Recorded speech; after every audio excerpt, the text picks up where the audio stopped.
In 1953, the Central Intelligence Agency launched a program so secret that even many senior government officials remained unaware of its existence.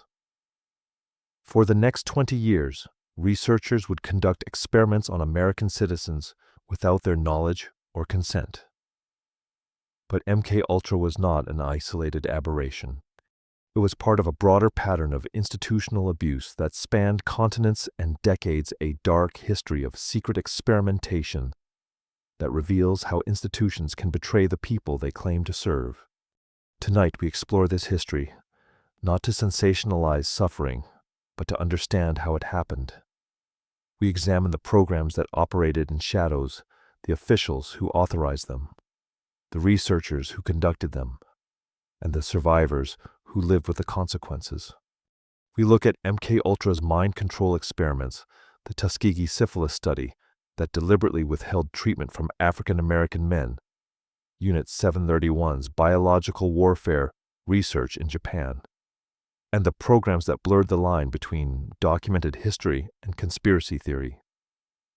We explore declassified documents that reveal institutional reasoning, and we listen to survivors whose testimonies remind us that these were not abstract historical events, but profound violations of human dignity.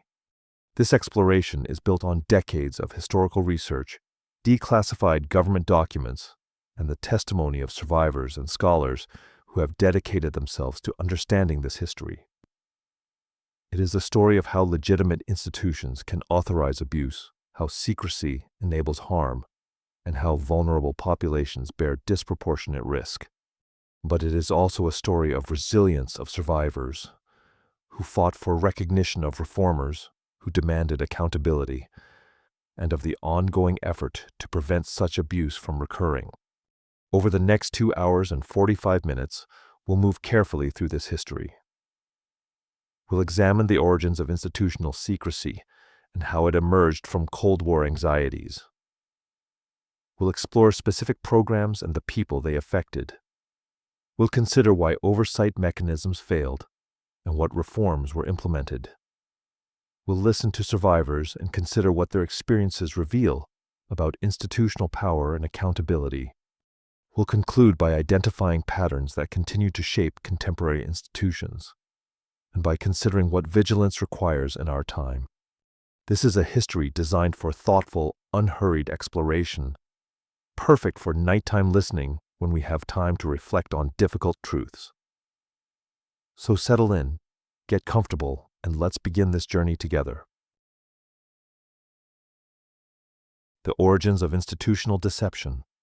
How did democratic governments come to justify what they had condemned in others?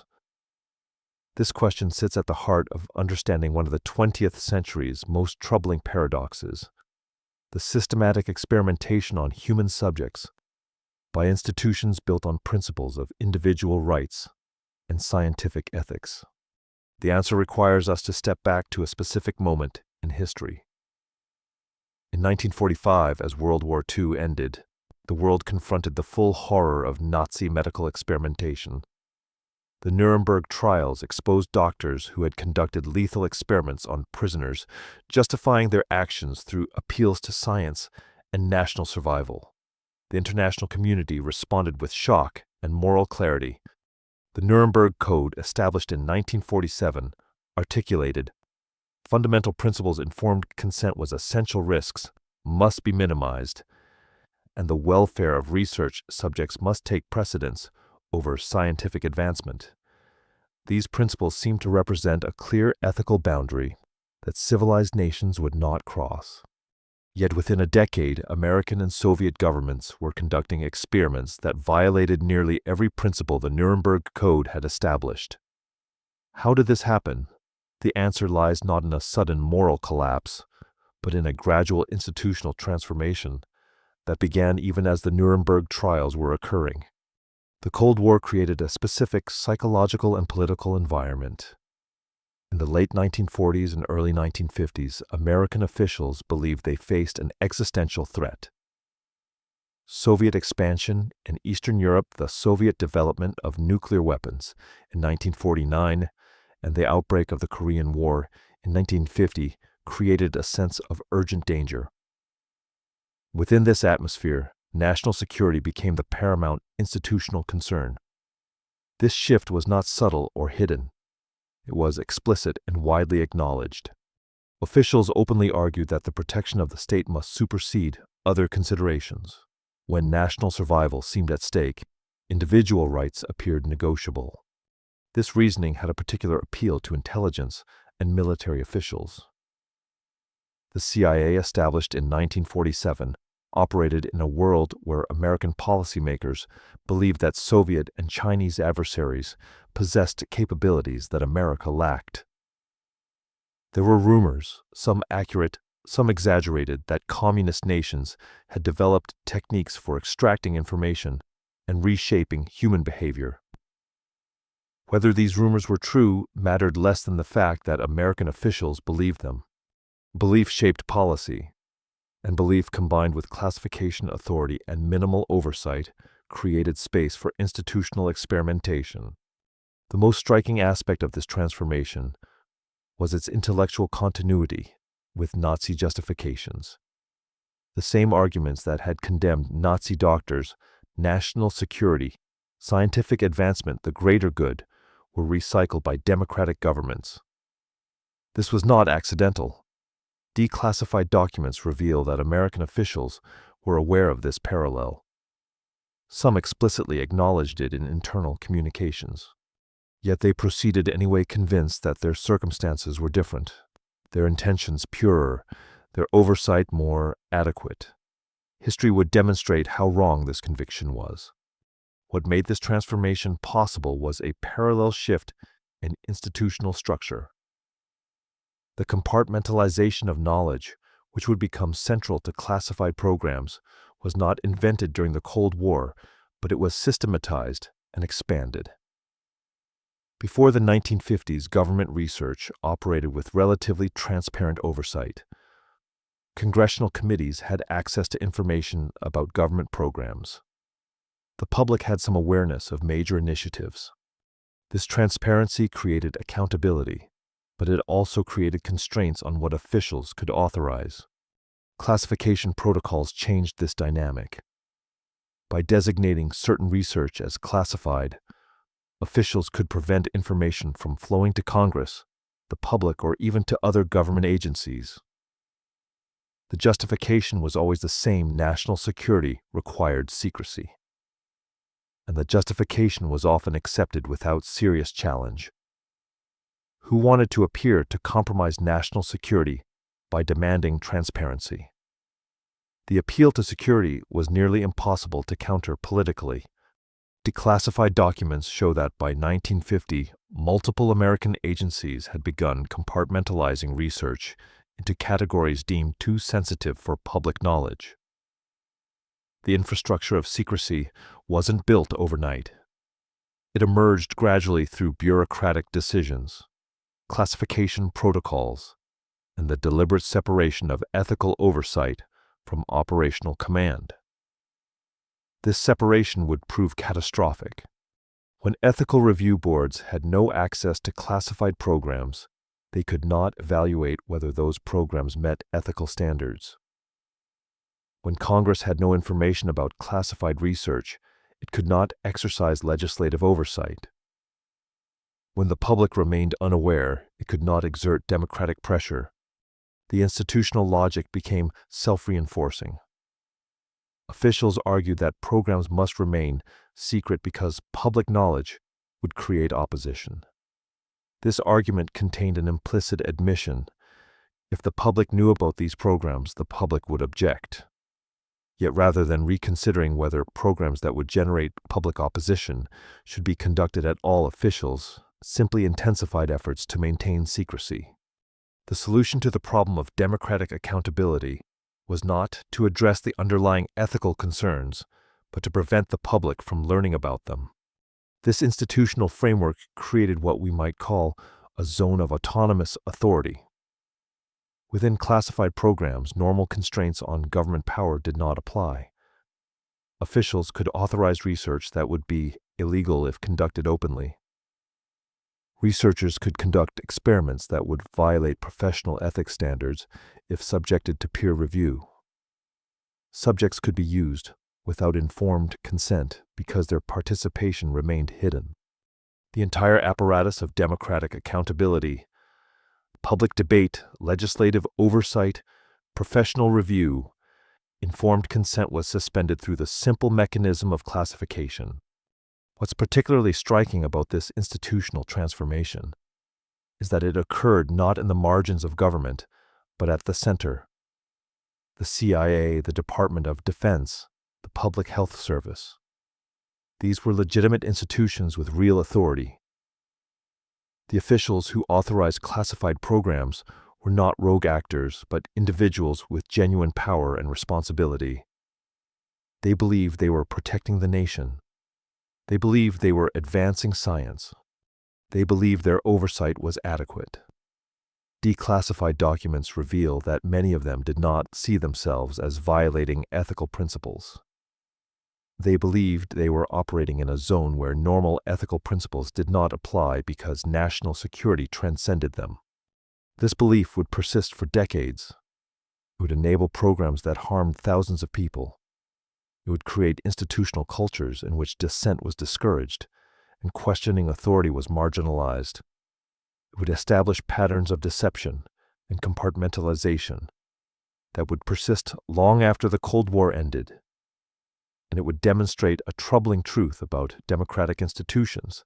They are not immune to the same patterns of abuse that characterize authoritarian regimes. The difference lies not in the nature of institutions, but in the choices individuals within those institutions make about accountability and transparency. Understanding this institutional shift is essential because it reveals that secret experimentation wasn't aberrant, it was systematic. It emerged from deliberate institutional choices made by officials who believed they were acting in the national interest. The question becomes not simply how this happened, but how democratic institutions came to rationalize what they had condemned in others. The answer lies in understanding how national security, when elevated above all other concerns, can transform the moral reasoning of even well-intentioned officials.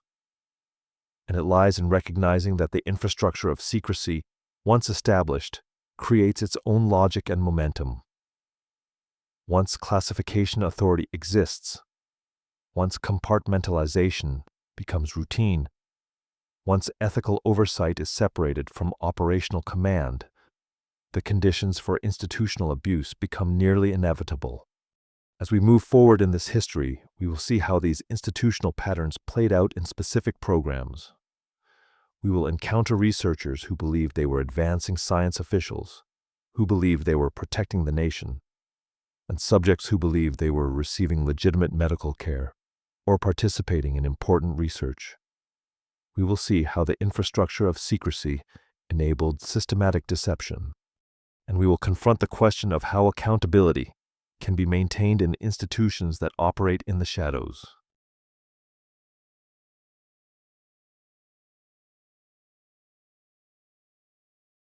MKUltra, the CIA's mind control obsession. We've established how the infrastructure of secrecy emerged from Cold War anxieties and institutional choices. Now we turn to one of the most extensively documented examples of how that infrastructure enabled systematic abuse, a program so secret that even many senior government officials remained unaware of its existence. In 1953, the Central Intelligence Agency launched an initiative that would operate for 2 decades under multiple layers of classification and compartmentalization. MKUltra, officially titled the Behavior Modification Program, represented an unprecedented investment in psychological warfare research.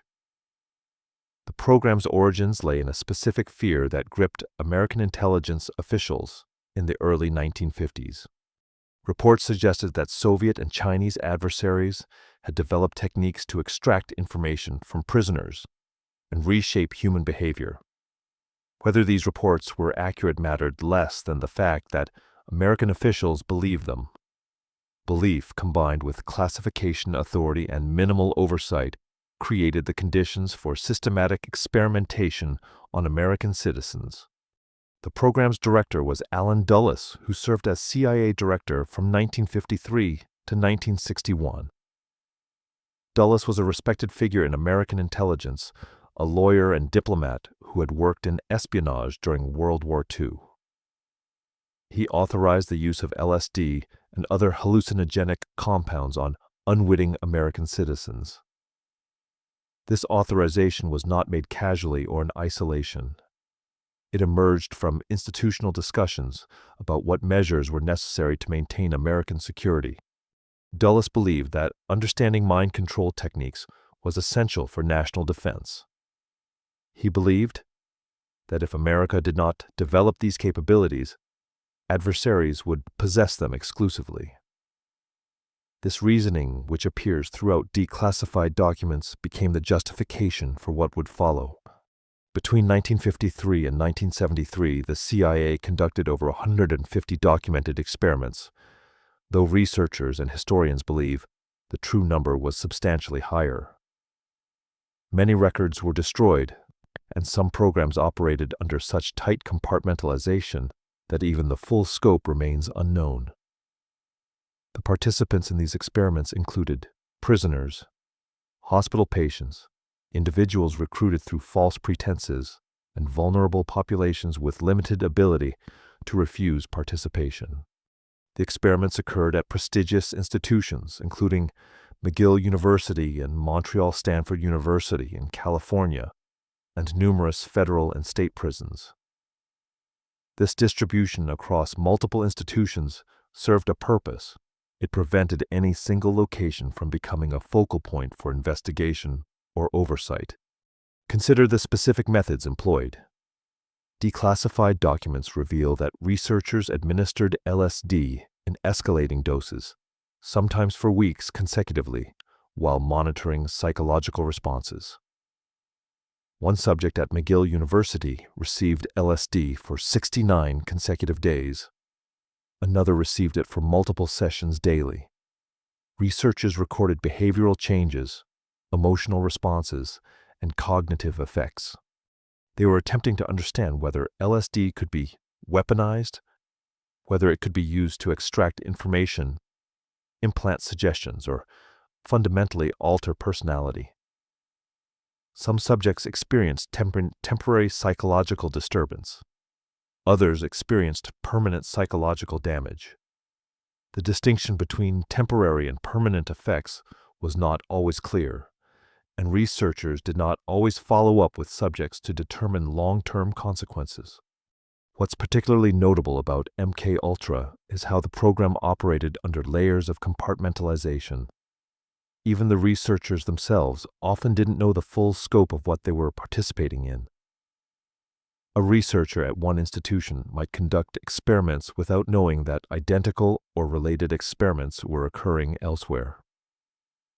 The CIA maintained separate funding streams, separate documentation, and separate chains of command. This fragmentation served multiple purposes. It prevented any single researcher from understanding the full program and potentially objecting to its scope. It made oversight nearly impossible because no oversight body had access to complete information. It allowed officials to claim ignorance of specific experiments while authorizing the program as a whole. The selection of subjects reveals the institutional calculus at work. Prisoners were preferred because they had limited ability to refuse participation and limited ability to publicize their experiences. Hospital patients, particularly those in psychiatric institutions, were vulnerable because they were already under institutional control, and their testimony could be dismissed as unreliable. Individuals recruited through false pretenses told they were participating in legitimate medical research, when they were actually subjects in classified experiments, could not consent because they did not understand what they were consenting to. This pattern of targeting vulnerable populations was not accidental. It reflected deliberate institutional choices about whose suffering would be acceptable and whose testimony would be credible. One particularly troubling aspect of MKUltra involved the use of what researchers called terminal experiments, experiments designed to test the limits of human psychological tolerance. Subjects were given LSD and then subjected to sensory deprivation, loud noise, or other stressors to observe how the combination affected psychological functioning. Some subjects experienced what researchers documented as complete psychological breakdown. Others experienced what might be described as ego death, a dissolution of the sense of self. Researchers recorded these observations with clinical precision, noting the subject's behavior and reported experiences without apparent concern for the subject's well-being. The program operated under the assumption that national security transcended normal ethical constraints.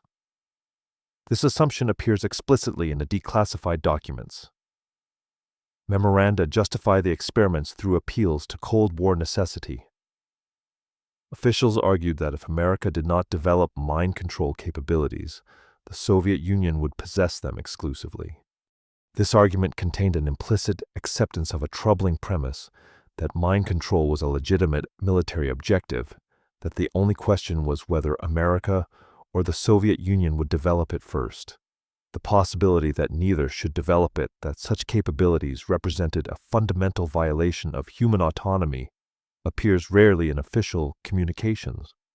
Congressional investigations in the 1970s exposed MKUltra, but the exposure was incomplete and accountability was limited. Many records had been destroyed on orders from CIA leadership. Several key figures were never prosecuted. Some researchers continued their careers without significant consequences. Survivors spent decades seeking acknowledgement and compensation.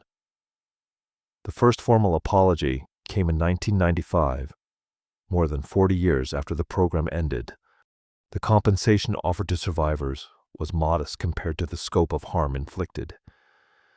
Some survivors never received acknowledgement or compensation at all.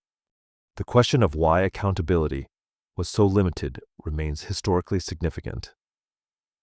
Part of the answer lies in the compartmentalization that had protected the program during its operation. By the time investigations occurred, the full scope of the program was difficult to establish. Records were missing. Researchers claimed to have limited knowledge of the program's full extent. Officials claimed they had not authorized specific experiments, only the general program. This fragmentation of responsibility made prosecution difficult. Who was responsible? The researcher who conducted the experiment, the administrator who authorized funding, the official who approved the program. The answer, it seemed, was everyone and no one. Another part of the answer lies in Cold War politics. By the 1970s, when MKUltra was exposed, the Cold War remained intense. Prosecuting CIA officials for classified programs might reveal intelligence methods and capabilities. It might damage the CIA's ability to conduct future operations. These concerns, which appear in declassified documents discussing whether to prosecute, took precedence over accountability for past abuses. National security, which had justified the program's existence, also justified limiting accountability for its consequences. MKUltra demonstrates how institutional secrecy can enable systematic abuse while remaining hidden from public scrutiny for 2 decades. The program operated with government funding at government institutions under government authority, yet remained unknown to most Americans until the 1970s. This invisibility was not accidental. It resulted from deliberate institutional choices about classification, compartmentalization, and the separation of ethical oversight from operational authority. The program reveals that institutional abuse is not aberrant behavior by rogue actors, but systematic practice enabled by institutional structures. It reveals that normal ethical constraints can be suspended through appeals to security. And it reveals that even when abuse is exposed, accountability can be limited through the same mechanisms that enabled the abuse: compartmentalization, classification, and appeals to national security. The question of accountability and why so few were held responsible continues to resonate. It raises troubling questions about institutional power and democratic oversight. It raises questions about how to maintain security while preserving accountability. And it raises questions about what happens when institutions conclude that some individuals' rights are negotiable in service of larger purposes. These questions become even more pressing when we examine other programs that operated during the same period, often with even less oversight and even greater human cost.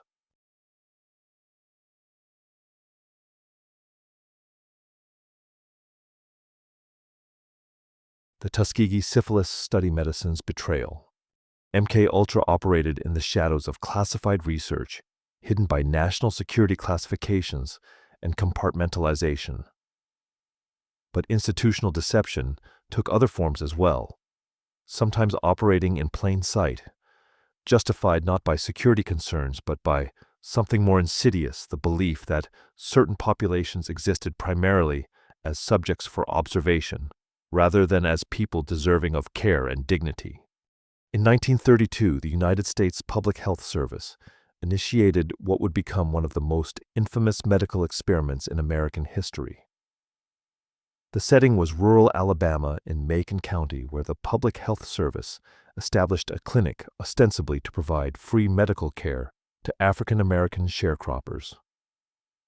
The stated purpose was to treat syphilis, a disease that had reached epidemic proportions in the region.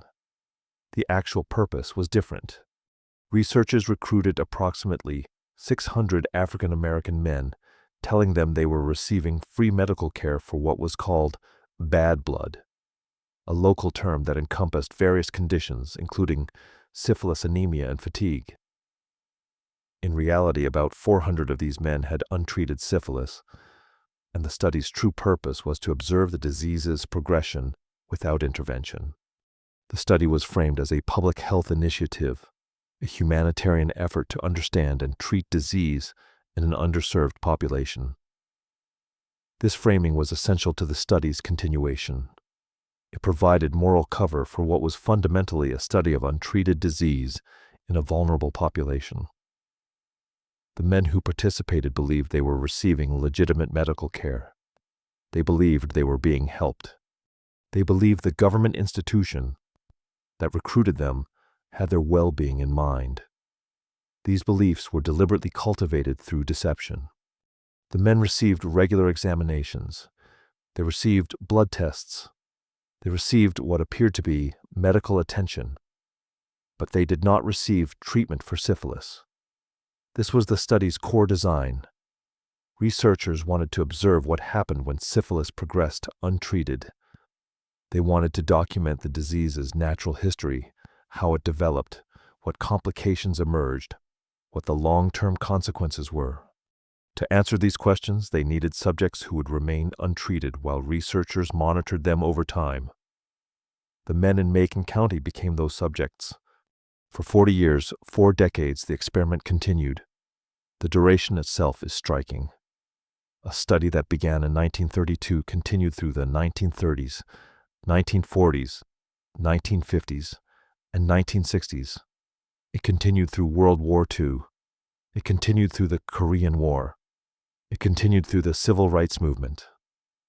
It continued long after medical knowledge had advanced dramatically. Most significantly, it continued even after penicillin became available in the 1940s as a cure for syphilis. Once penicillin was discovered, and its effectiveness demonstrated, the ethical justification for the study evaporated.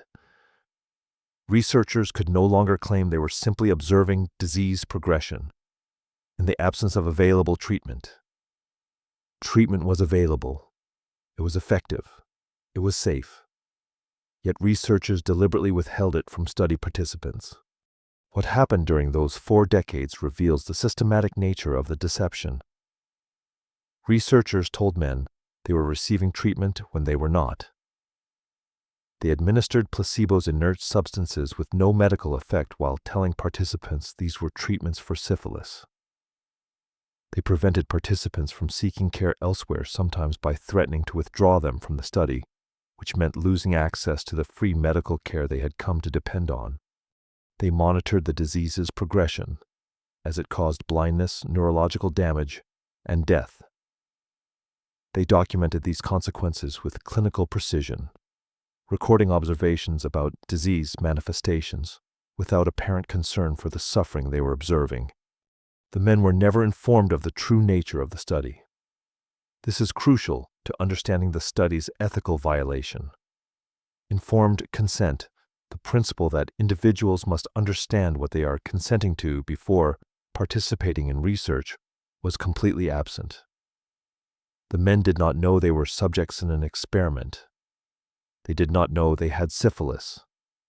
They did not know that treatment was available. They did not know that researchers were deliberately withholding treatment.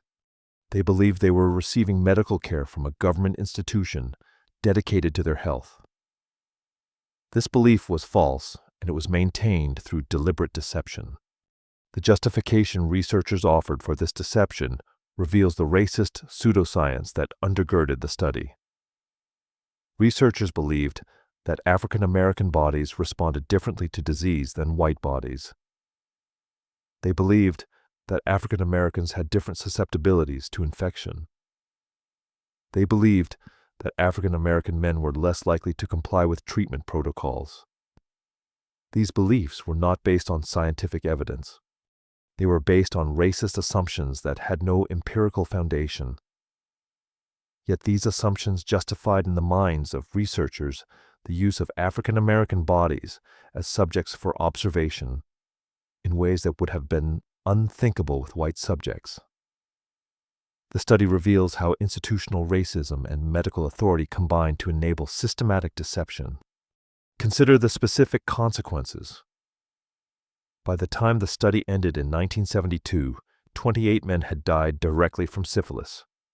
Another 100 or more had died from complications related to untreated syphilis. Numerous wives and children had been infected with the disease through sexual contact or vertical transmission. The study had not simply observed disease progression. It had perpetuated disease transmission. It had created suffering that extended beyond the original participants to their families. And it had done so under the authority of a government health institution. The study continued until 1972, when a whistleblower revealed its existence to the press. The whistleblower was Peter Buxton, a public health service investigator who had become aware of the study and was troubled by its continuation even after penicillin became available. Buxton's revelation shocked the nation. Journalists investigated. The story spread. Public outrage followed. Congressional investigations were launched. The study was finally terminated. Yet the termination came only after 40 years of deception and harm. The men who had participated, those who survived, were left to confront the reality that the institution they had trusted had deliberately deceived them and withheld treatment that could have prevented their suffering. The revelation of the Tuskegee study fundamentally altered medical ethics protocols. The Belmont Report, published in 1979, established principles of respect for persons' beneficence and justice that became foundational to research ethics. Institutional review boards were strengthened and given genuine authority to approve or reject research protocols. Informed consent requirements were formalized and strengthened. These reforms represented genuine progress. They established legal and ethical frameworks that had not previously existed. They created mechanisms for protecting research subjects that had been absent during the Tuskegee study. Yet the study's 40-year duration raises troubling questions about institutional oversight and the vulnerability of marginalized populations. How did the study continue for so long? How did multiple government officials, researchers, and administrators allow it to continue even after treatment became available? How did the institution maintain secrecy about the study's true nature? The answers reveal that oversight mechanisms were inadequate, that marginalized populations had limited ability to challenge institutional authority, and that institutions could rationalize deception through appeals to scientific necessity and racist pseudoscience. Tuskegee reveals how institutional racism and medical authority combine to enable systematic deception. It demonstrates that institutional abuse is not limited to classified programs or to research justified by national security. It can occur within legitimate medical institutions under the authority of respected government agencies, justified through pseudo-scientific racism. The study reveals that the infrastructure of deception, compartmentalization, control of information, appeals to scientific authority can operate in institutional settings that are theoretically subject to public oversight. And it reveals that marginalized populations bear disproportionate risk when institutions prioritize research objectives over human welfare. As we continue examining this history, we encounter another program that operated during the same period in a different nation, with even less oversight and even more devastating consequences. The story of Unit 731 reveals how institutional deception and systematic abuse reach their most extreme form when combined with the machinery of state power and the absence of any meaningful restraint.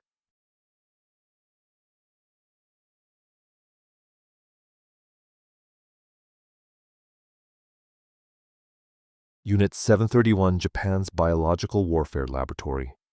We have examined how institutional deception operated within American institutions through classified programs, justified by national security through medical research, justified by pseudoscientific racism. But the dark history of secret experimentation extends beyond American borders. In another nation, during the same historical period, institutional abuse reached an even more extreme form, operating with minimal restraint and devastating consequences for those trapped within its reach. In the remote region of Manchuria, hidden from international observation, the Japanese Imperial Army established a facility that would become one of history's most extensive centers of human experimentation. The facility was located in Harbin, a city in northeastern China, in territory occupied by Japan during its imperial expansion. Unit 731, officially designated the Epidemic Prevention and Water Purification Department, operated from 1932 until Japan's defeat in 1945. The official designation was deliberately misleading. The facility was not primarily concerned with epidemic prevention or water purification. It was a biological warfare research center, and it conducted some of the most systematic and extensive human experimentation documented in modern history. Under the command of General Ishishiro, a microbiologist and military officer, the facility grew into a massive complex. At its peak, Unit 731 employed over 3,000 personnel, including researchers, support staff, and military personnel. The facility occupied an area of approximately 6 square kilometers. It contained laboratories, animal facilities, and living quarters for both staff and subjects. The scale of the operation was substantial, and its purpose was clear to those who worked there: to develop biological weapons and to understand how biological agents could be weaponized for military use. The subjects who were brought to Unit 731 came from vulnerable populations. Historians estimate that between 3,000 and 10,000 human subjects were experimented upon during the facility's 13 years of operation. The exact number remains uncertain because many records were destroyed and some documentation was lost or remains classified. The subjects were primarily Chinese prisoners, captured during Japan's occupation of Manchuria, Korean forced laborers, conscripted into Japanese service, and Russian prisoners of war captured during military conflicts. These populations had no ability to refuse participation, no legal protections, and no recourse when subjected to experimentation. They were, in the eyes of the facility's operators, expendable resources for scientific research. The experiments conducted at Unit 731 were systematic and horrifying in their scope. Researchers deliberately infected subjects with plague cholera, anthrax, and typhus to study disease progression and test potential treatments. They were attempting to understand how these diseases spread, how they affected human physiology, and whether they could be controlled or weaponized. Subjects were placed in controlled environments where researchers could monitor disease progression with precision. Some subjects were infected and then observed until death. Others were infected and then subjected to additional stressors, extreme cold starvation, or physical trauma to observe how these factors affected disease progression. The researchers documented their observations with clinical precision, recording symptoms, timelines, and outcomes as if this were legitimate scientific research rather than systematic murder. Beyond infectious disease experimentation, Unit 731 conducted other forms of research that revealed the facility's true purpose. Researchers performed vivisection, surgical dissection of living subjects without anesthesia. They opened living bodies to observe internal organs, to test surgical techniques, and to understand human physiology under extreme conditions. They tested weapons and biological agents on restrained prisoners, observing how different delivery methods affected infection rates and disease severity.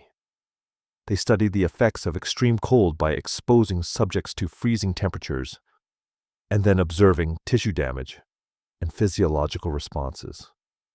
They studied decompression by placing subjects in low-pressure chambers to understand how altitude affected human physiology. They studied the effects of surgical trauma by deliberately inflicting injuries and observing healing processes and infection rates. What distinguishes Unit 731 from other research programs is the absence of any pretense of medical benefit. MKUltra was justified through appeals to national security. The Tuskegee study was framed as public health research. Unit 731 made no such claims. The research was explicitly designed for military purposes. The subjects were explicitly understood to be expendable. The goal was not to develop treatments, but to develop weapons. This clarity of purpose, combined with the absence of any ethical restraint, created an environment in which systematic abuse became routine, institutional practice.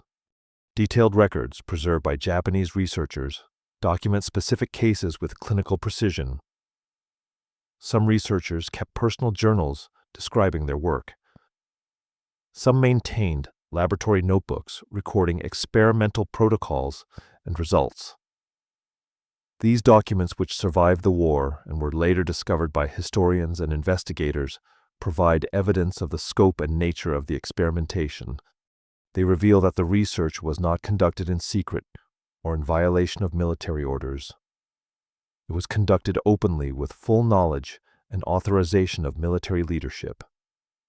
It was considered legitimate military research justified by the demands of warfare and the perceived necessity of developing biological weapons. The question of how such extensive experimentation could occur with minimal international awareness relates to the geopolitical situation of the period. Unit 731 operated in occupied Manchuria in territory controlled by Japan. International observers had limited access. The Japanese military maintained strict secrecy about the facility's operations. The subjects' prisoners and forced laborers had no ability to communicate with the outside world. The facility's operators believed they could conduct this research indefinitely without external interference. This belief proved correct during the war. Unit 731 operated for 13 years with no meaningful international intervention or investigation. The situation changed dramatically with Japan's surrender in 1945. American military officials occupied Japan and gained access to Japanese military facilities and records. They discovered Unit 731 and learned about the extensive experimentation that had occurred. At this point, American officials faced a choice. They could prosecute those responsible for the experimentation as war criminals. or they could secure the research data and grant immunity to those who possessed it. American military officials made a strategic decision. They granted immunity to Unit 731's leadership in exchange for research data and detailed debriefings about the biological warfare research that had been conducted. General Ishii Shiro and other senior researchers were never prosecuted. Instead, they were debriefed by American military intelligence officers.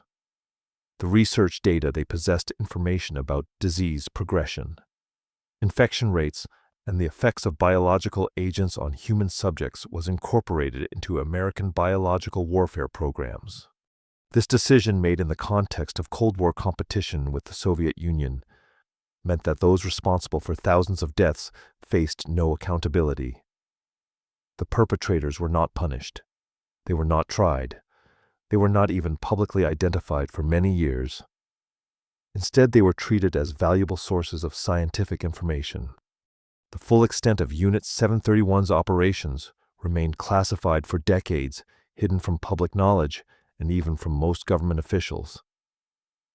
The American government classified the records it obtained from Unit 731. The research data was incorporated into classified biological warfare programs. The decision to grant immunity to Unit 731's leadership was not made public.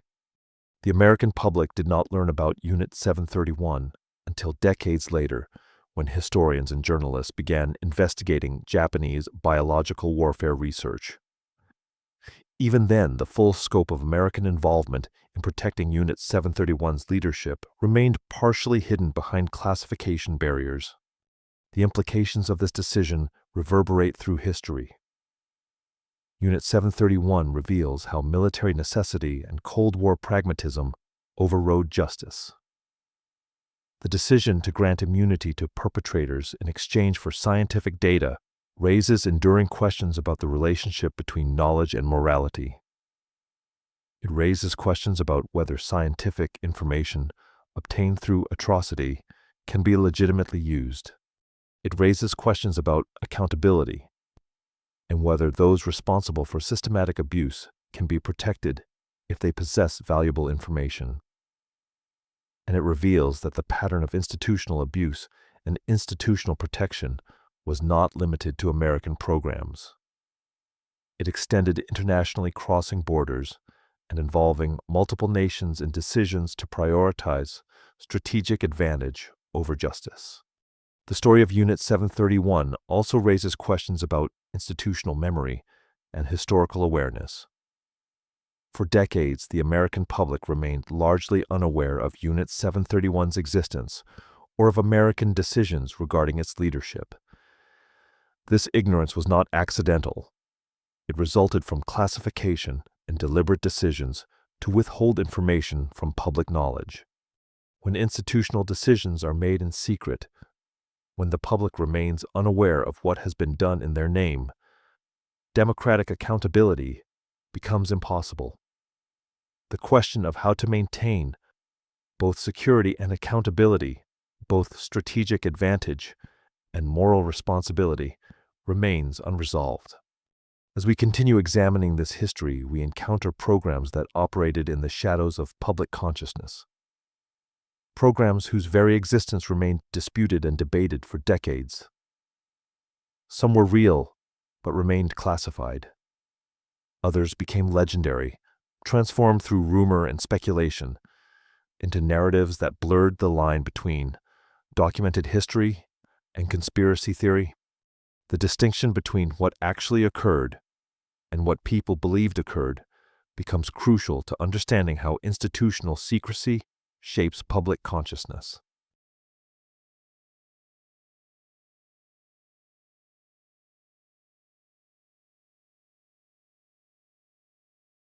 The Philadelphia Experiment, Legend and Reality. Unit 731 operated with devastating clarity of purpose, its horrors documented in records that survived the war. But not all classified programs left such clear evidence.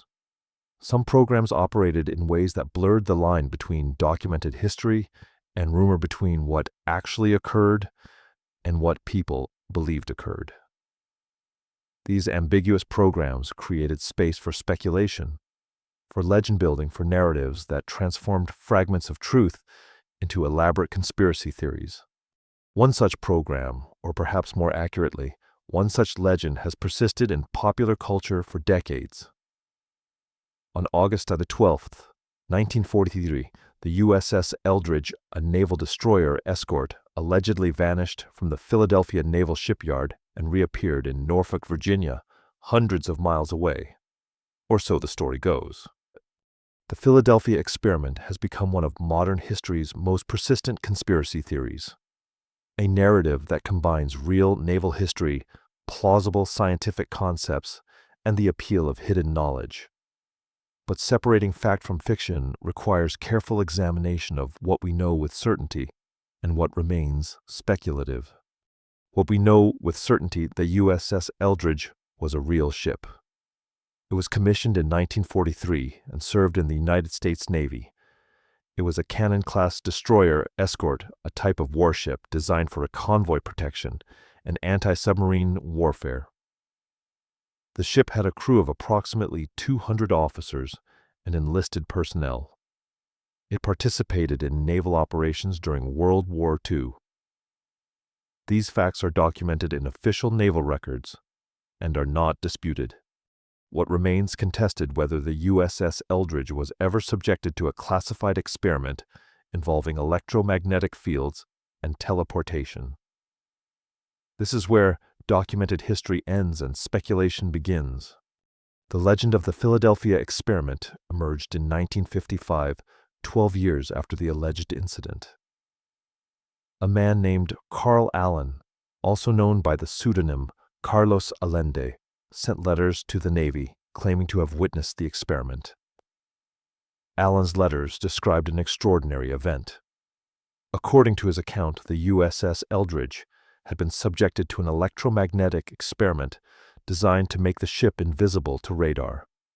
The experiment, Allen claimed, had succeeded beyond expectations.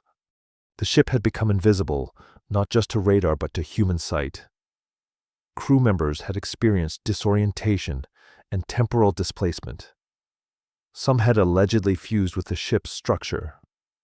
The ship had vanished from Philadelphia and reappeared in Norfolk. Allen claimed to have witnessed this event from another ship and had been troubled by it ever since. Allen's account was never substantiated. No other witnesses came forward to corroborate his story. No official records documented such an experiment. Naval records show that the USS Eldridge was in the Atlantic Ocean on August 12, 1943, not in Philadelphia. Investigators have found no credible evidence of any teleportation experiment. The Navy issued official statements denying that any such experiment had occurred.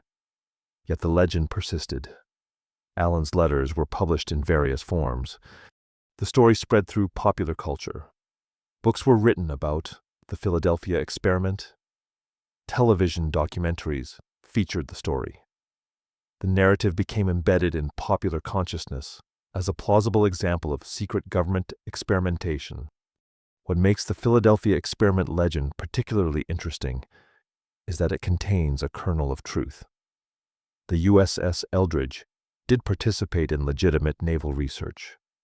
However, the USS Eldridge did participate in degaussing experiments, legitimate naval research, designed to make ships invisible to magnetic mines.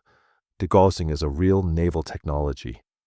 During World War II, navies were concerned about magnetic mines, which could be triggered by the magnetic field generated by a ship's metal hull. Degaussing involves wrapping cables around a ship's hull and running electrical current through them to neutralize the ship's magnetic signature. This makes the ship less detectable by magnetic mines. The USS Eldridge, like many naval vessels, underwent degaussing treatment. This mundane reality may have been the seed from which the Philadelphia experiment legend grew. Consider how this transformation might have occurred.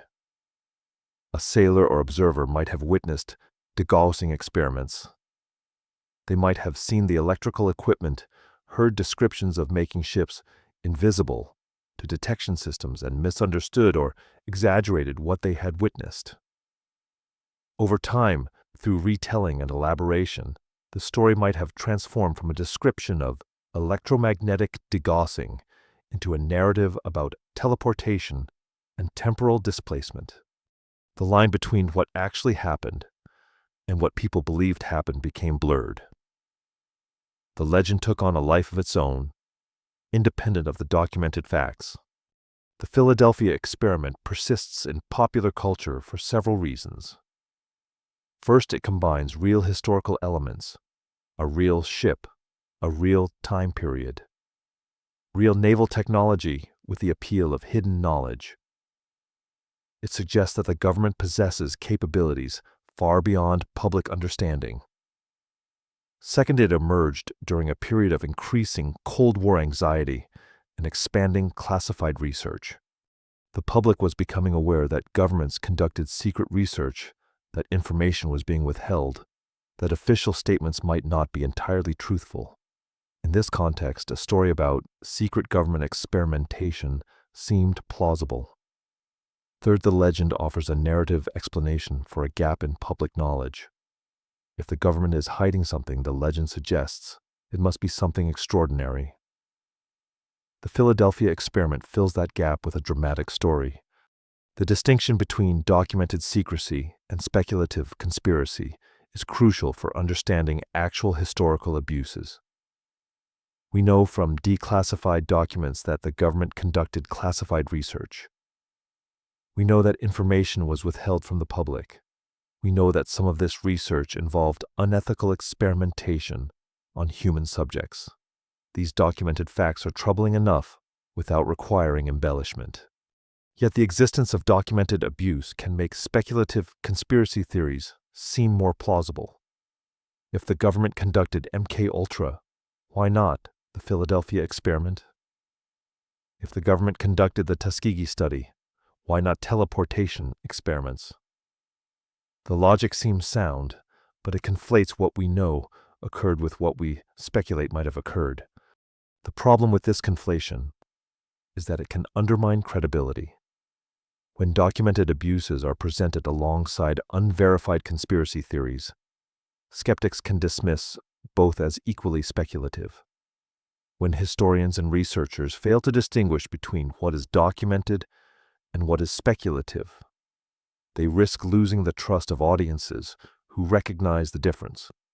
The Philadelphia experiment legend, precisely because it is unverified, can become a liability for those attempting to document actual historical abuses. It provides ammunition for those who wish to dismiss all claims about secret government experimentation as conspiracy theories.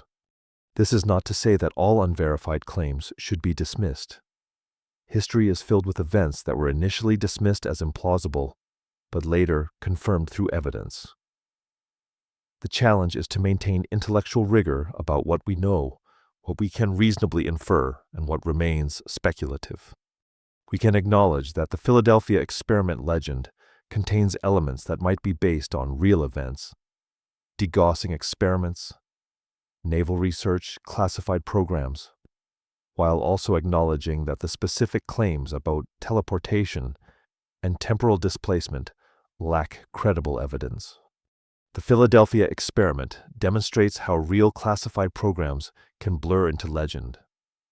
It shows how the absence of information creates a vacuum that speculation fills. It reveals how plausible-sounding narratives can become embedded in popular consciousness, even when they lack documentary support. And it illustrates why the distinction between documented historical abuse and unverified conspiracy narratives is essential for maintaining credibility when discussing institutional secrecy.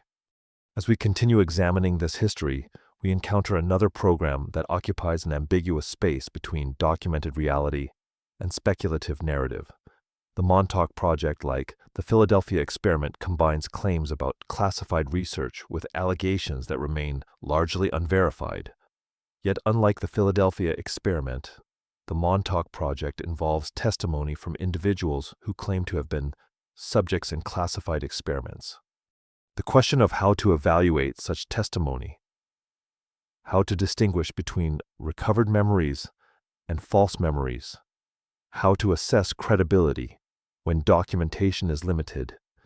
These questions become increasingly complex as we examine programs that operated in the shadows of public knowledge.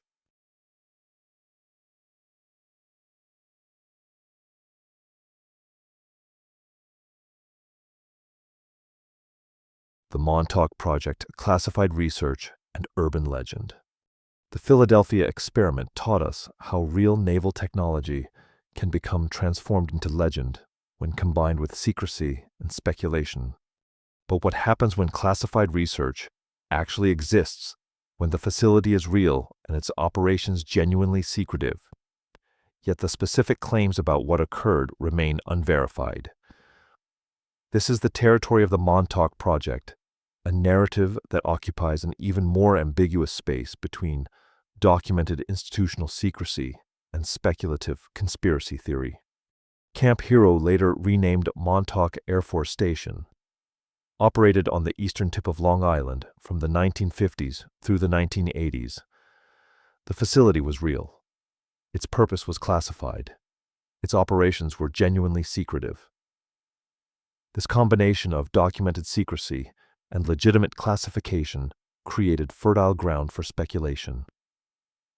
The facility occupied a strategic location on Montauk Point where it could monitor maritime and air traffic across the Atlantic. It housed radar systems, communications equipment, and various research apparatus. Military personnel worked there. Scientists conducted experiments. Yet the specific nature of much of this work remained classified, hidden from public knowledge, accessible only to those with appropriate security clearances. The Montauk Project legend claims that the facility was the site of classified psychological warfare experiments, time travel research, and continuation of MKUltra protocols. These claims emerged primarily through the testimony of two individuals, Preston Nichols and Duncan Cameron. Beginning in 1992, decades after the alleged events, Nichols and Cameron published accounts of their experiences at Montauk. According to their narratives, they had been subjects in classified experiments conducted at the facility. They claimed to have recovered memories of their participation through hypnotic regression and other therapeutic techniques. Their accounts describe psychological manipulation, mind control research, and experiments involving temporal manipulation, the ability to alter or manipulate time itself. Nichols and Cameron claimed that Montauk was a continuation of MKUltra research, focusing on what they called psychotronic weapons devices, or techniques that could affect human consciousness through electromagnetic means. They described experiments involving the manipulation of electromagnetic fields to influence thought patterns, emotions, and behavior. They claimed that researchers attempted to develop the ability to project consciousness across time and space. They described their own experiences as subjects in these experiments, including memories of being transported through time, of encountering alternate realities, and of having their minds manipulated by researchers. Their accounts were detailed and internally consistent, presenting a coherent narrative of classified research that extended far beyond what official sources acknowledged. The challenge in examining the Montauk Project is that real classified research provides a credible foundation for more speculative claims. Declassified documents confirm that Montauk did conduct classified research. The facility worked on radar systems, electromagnetic phenomena, and communications technology. Some of this research involved understanding how electromagnetic fields affect various systems. Some involved developing new detection and surveillance capabilities. This documented research is interesting and significant. It demonstrates that Montauk was indeed a legitimate military research facility, conducting work that the government considered sensitive enough to classify. Yet the documented research differs substantially from the more extraordinary claims about mind control and temporal manipulation. What remains documented Montauk was a legitimate military research facility. It conducted classified research on radar and electromagnetic systems. It employed scientists and military personnel. It maintained strict security protocols.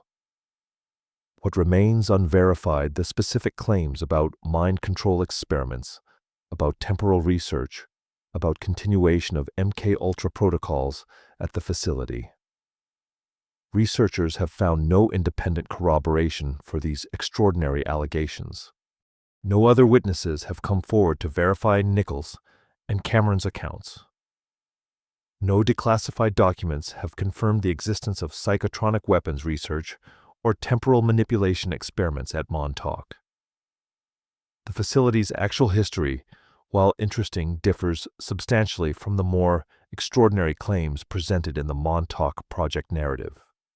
This raises important questions about memory testimony and evidence. Nichols and Cameron recovered their memories through hypnotic regression, a technique that has been controversial in psychological research.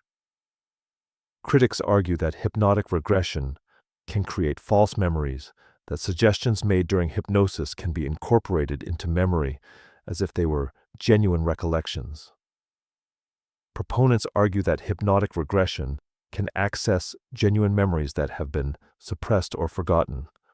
The scientific consensus remains uncertain about the reliability of memories recovered through hypnosis. This uncertainty complicates the evaluation of Nichols and Cameron's testimony. Their accounts may represent genuine memories of actual events. They may represent false memories created through the hypnotic process. They may represent a mixture of genuine memories and elaborations or distortions. Without independent corroboration, it is difficult to determine which is the case. The Montauk Project narrative also raises questions about institutional continuity. Nichols and Cameron claim that Montauk was a continuation of MKUltra research. This claim is plausible in some respects. MKUltra was officially terminated in the 1970s, but the termination of an official program does not necessarily mean that all related research ceased. Research programs can be reorganized, reclassified, or relocated. It is possible that some MKUltra-related research continued under different auspices. Yet the specific claims about what this research involved, temporal manipulation, psychotronic weapons, remain unverified. The plausibility of institutional continuity does not confirm the plausibility of the specific research claims. Consider the question of why such research would be conducted. If governments were attempting to develop mind control capabilities, as MKUltra research suggested, it is plausible that such research might continue after MKUltra's official termination. If governments were interested in understanding how electromagnetic fields affect human consciousness, this would be consistent with documented research on radar and electromagnetic systems. Yet the jump from these plausible motivations to the specific claims about temporal manipulation and consciousness projection is substantial. The latter claims involve capabilities that current physics does not support. They suggest possibilities that remain firmly in the realm of speculative science fiction rather than documented science. This does not mean the claims are necessarily false. History contains examples of speculative ideas that later proved to have some basis in reality. Quantum mechanics, once considered highly speculative, became established science. Yet it also contains numerous examples of speculative ideas that proved to be entirely unfounded. The challenge is to maintain intellectual rigor about what we know, what we can reasonably infer, and what remains speculative. The Montauk Project narrative illustrates this challenge. Real classified research provides a credible foundation. Plausible motivations for continued research exist. Yet the specific claims about what this research accomplished remain unverified and in some cases inconsistent with established scientific understanding. The facility's genuine secrecy means that some aspects of Montauk's actual operations may remain unknown. This creates a space for speculation. If the government is hiding something, the reasoning goes it might be something extraordinary. Yet the absence of evidence for extraordinary claims is not evidence of their truth. It is simply an absence of evidence. The distinction between "we don't know what happened" and "therefore extraordinary things must have happened" is crucial. The former acknowledges genuine uncertainty. The latter fills uncertainty with speculation. The Montauk project illustrates how actual institutional secrecy can become intertwined with speculative narratives. Real classified research at a real facility creates plausibility for claims that go far beyond what is documented. Legitimate security concerns provide cover for claims that cannot be verified. The difficulty of investigating classified programs means that definitive answers may never be available. Yet this difficulty does not justify accepting unverified claims as equivalent to documented facts. It simply means we must acknowledge what we know, what we don't know, and what we can reasonably infer from available evidence. As we continue examining this history, we turn to materials that have been declassified documents that provide direct evidence of what governments actually did rather than what they might have done. These declassified materials offer a different kind of evidence. They are not perfect or complete. Many documents remain classified. Some have been destroyed. Yet they provide concrete documentation of institutional practices, decisions, and justifications. They allow us to move from speculation to documented fact, from what might have happened to what actually did happen.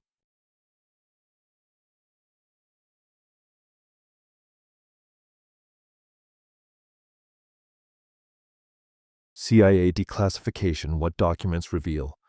We have examined programs that operated in legend and speculation narratives that blurred the line between documented history and unverified claims. Now we turn to materials that provide direct evidence, declassified documents that offer concrete documentation of what governments actually did rather than what they might have done. These materials allow us to move from speculation to documented fact, from what institutional secrecy concealed to what institutional secrecy can no longer hide. Beginning in the 1970s, congressional investigations and Freedom of Information Act requests began to pierce the veil of institutional secrecy that had protected classified programs for decades. The catalyst for this investigation was a combination of factors: growing public skepticism about government institutions following Vietnam and Watergate, increasing awareness that classified programs had operated without meaningful oversight, and the work of journalists and researchers who had begun documenting institutional abuses. The most significant investigation was conducted by the Church Committee, formerly known as the Select Committee to Study Governmental Operations with respect to intelligence activities. This committee, chaired by Senator Frank Church, was established in 1975 to investigate intelligence agency abuses. It conducted the first comprehensive investigation of CIA, FBI, and NSA activities, examining decades of classified programs that had operated largely outside public knowledge. The Church Committee's 1976 report documented the scope of institutional deception. The committee revealed that the CIA had conducted MKUltra, the extensive mind control experimentation program we examined earlier. The report detailed assassination plots against foreign leaders. It documented surveillance programs that had targeted American citizens, including civil rights leaders, anti-war activists, and political opponents of the government. It revealed that the FBI had conducted COINTELPRO, a program designed to infiltrate, disrupt, and discredit organizations deemed threatening to national security. The committee's findings shocked the nation. They demonstrated that intelligence agencies had operated far beyond their authorized scope, that they had violated laws and constitutional protections, and that they had done so with minimal oversight or accountability. Declassified documents revealed the scope of institutional deception in ways that public statements and official denials could not. Memoranda showed that senior officials had authorized programs they knew violated legal and ethical standards. These were not rogue operations conducted by low-level personnel without authorization. They were authorized by senior leadership. The documents demonstrated that officials understood what they were authorizing. They understood that the programs violated legal constraints. They understood that the programs would be controversial if made public. Yet they authorized them anyway, justified by appeals to national security and Cold War necessity. Internal communications demonstrated that researchers understood the harm they were causing. Memoranda from MKUltra researchers documented the psychological damage experienced by subjects. They recorded observations of subjects experiencing complete psychological breakdown, ego death, and permanent psychological damage. Yet the research continued. The harm was documented, acknowledged internally, and then rationalized as necessary for national security. This pattern appears repeatedly in declassified documents, awareness of harm, acknowledgement of ethical violations, and continuation of the programs anyway. Budget documents prove that these programs received substantial government funding. MKUltra was not a small marginal program conducted by rogue researchers. It received millions of dollars in government funding. Multiple agencies contributed resources. The program operated across numerous institutions. The scale of the funding demonstrates that this was not a secret program that senior officials were unaware of. It was an authorized program that received official resources and support. The funding trails preserved in declassified documents provide concrete evidence of institutional commitment to these programs. The declassification process, however, has been incomplete. Thousands of documents remain classified. Entire programs may exist that have never been publicly acknowledged. The CIA has released documents in redacted form with significant portions blacked out. Researchers requesting documents through Freedom of Information Act requests often receive heavily censored versions with crucial information removed. This incomplete declassification means that the full historical record remains partially hidden. We know more than we did before declassification began, but we do not know everything. The gaps in declassified materials raise questions about what continues to be concealed and why. Researchers have used these partial disclosures to reconstruct broader patterns of institutional behavior. By examining declassified documents across multiple agencies and programs, historians have identified patterns that suggest systematic institutional practices. They have documented how compartmentalization operated to prevent oversight. They have shown how classification protocols were used to conceal information from Congress and the public. They have demonstrated how appeals to national security were used to justify programs that violated legal and ethical standards. These patterns suggest that institutional abuse was not aberrant, but systematic, not the result of individual misconduct, but the result of institutional structures and cultures that enabled abuse. What emerges from declassified materials is a picture of systematic compartmentalization. Different agencies conducted similar experiments without coordination. The CIA conducted MKUltra. The Department of Defense conducted related research. The Public Health Service conducted the Tuskegee study. Each operated under different classification protocols. Each maintained separate funding streams. Each operated with minimal knowledge of what other agencies were doing. This fragmentation made oversight nearly impossible. Congressional committees could not oversee what they did not know about. The public could not demand accountability for programs they were unaware of. Officials could claim ignorance of programs conducted by other agencies. Researchers could claim they were following orders without understanding broader implications. The compartmentalization was not accidental. It was structural, deliberately designed to prevent oversight. The declassified documents also reveal how institutions rationalized unethical practices. Memoranda justify experiments through appeals to national security. Officials argue that the programs are necessary to protect the nation from adversaries. Scientific necessity is invoked. The research is necessary to advance scientific understanding. The greater good is cited. The benefits to national security outweigh the harms to individual subjects. These justifications appear in official communications, suggesting they represented genuine institutional reasoning rather than mere cover stories. Officials believed these justifications. They believed that national security transcended individual rights. They believed that scientific advancement justified human experimentation. They believed that the greater good outweighed individual harm. These beliefs were institutionalized, embedded in the reasoning of officials and researchers who authorized and conducted the programs. One particularly revealing set of declassified documents involves the decision to grant immunity to the Unit 731's leadership. American military officials debated whether to prosecute Japanese researchers for their role in Unit 731's experiments, or to grant them immunity in exchange for research data.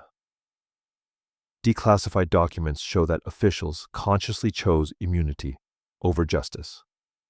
They reasoned that the research data was more valuable than accountability.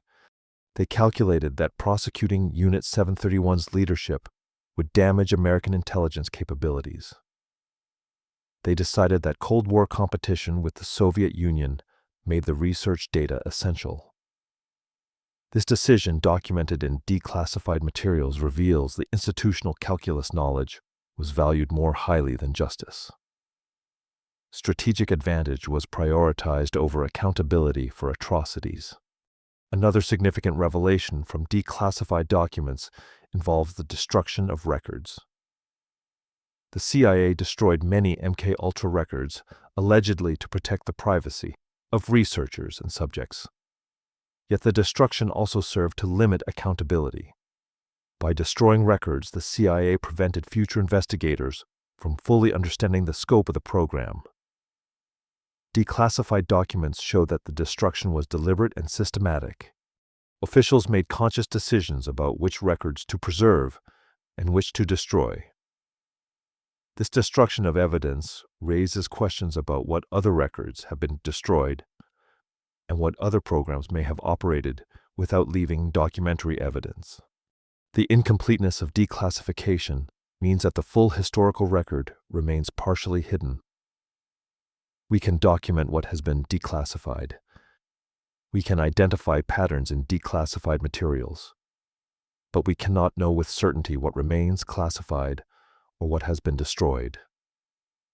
This uncertainty is itself significant. It means that the history of institutional abuse is incomplete. It means that future revelations may expand our understanding of what occurred. It means that accountability remains incomplete. Some perpetrators have faced consequences. Many have not. Some programs have been investigated. Others may remain unknown. Declassified documents confirm that institutional secrecy enabled systematic abuse. They demonstrate that officials authorized programs they knew violated legal and ethical standards. They show that researchers understood the harm they were causing. They reveal that compartmentalization prevented oversight. They document how appeals to national security were used to justify unethical practices. Yet the incompleteness of declassification means that the full historical record remains partially hidden, raising questions about what continues to be concealed and whether accountability can ever be complete when the full scope of institutional abuse remains unknown. As we continue examining this history, we turn to the broader patterns that emerge from both documented and speculative programs. We examine the institutional structures that enabled abuse, the cultural factors that made abuse possible, and the questions about how to prevent recurrence in contemporary institutions. The history of secret experimentation is not merely historical.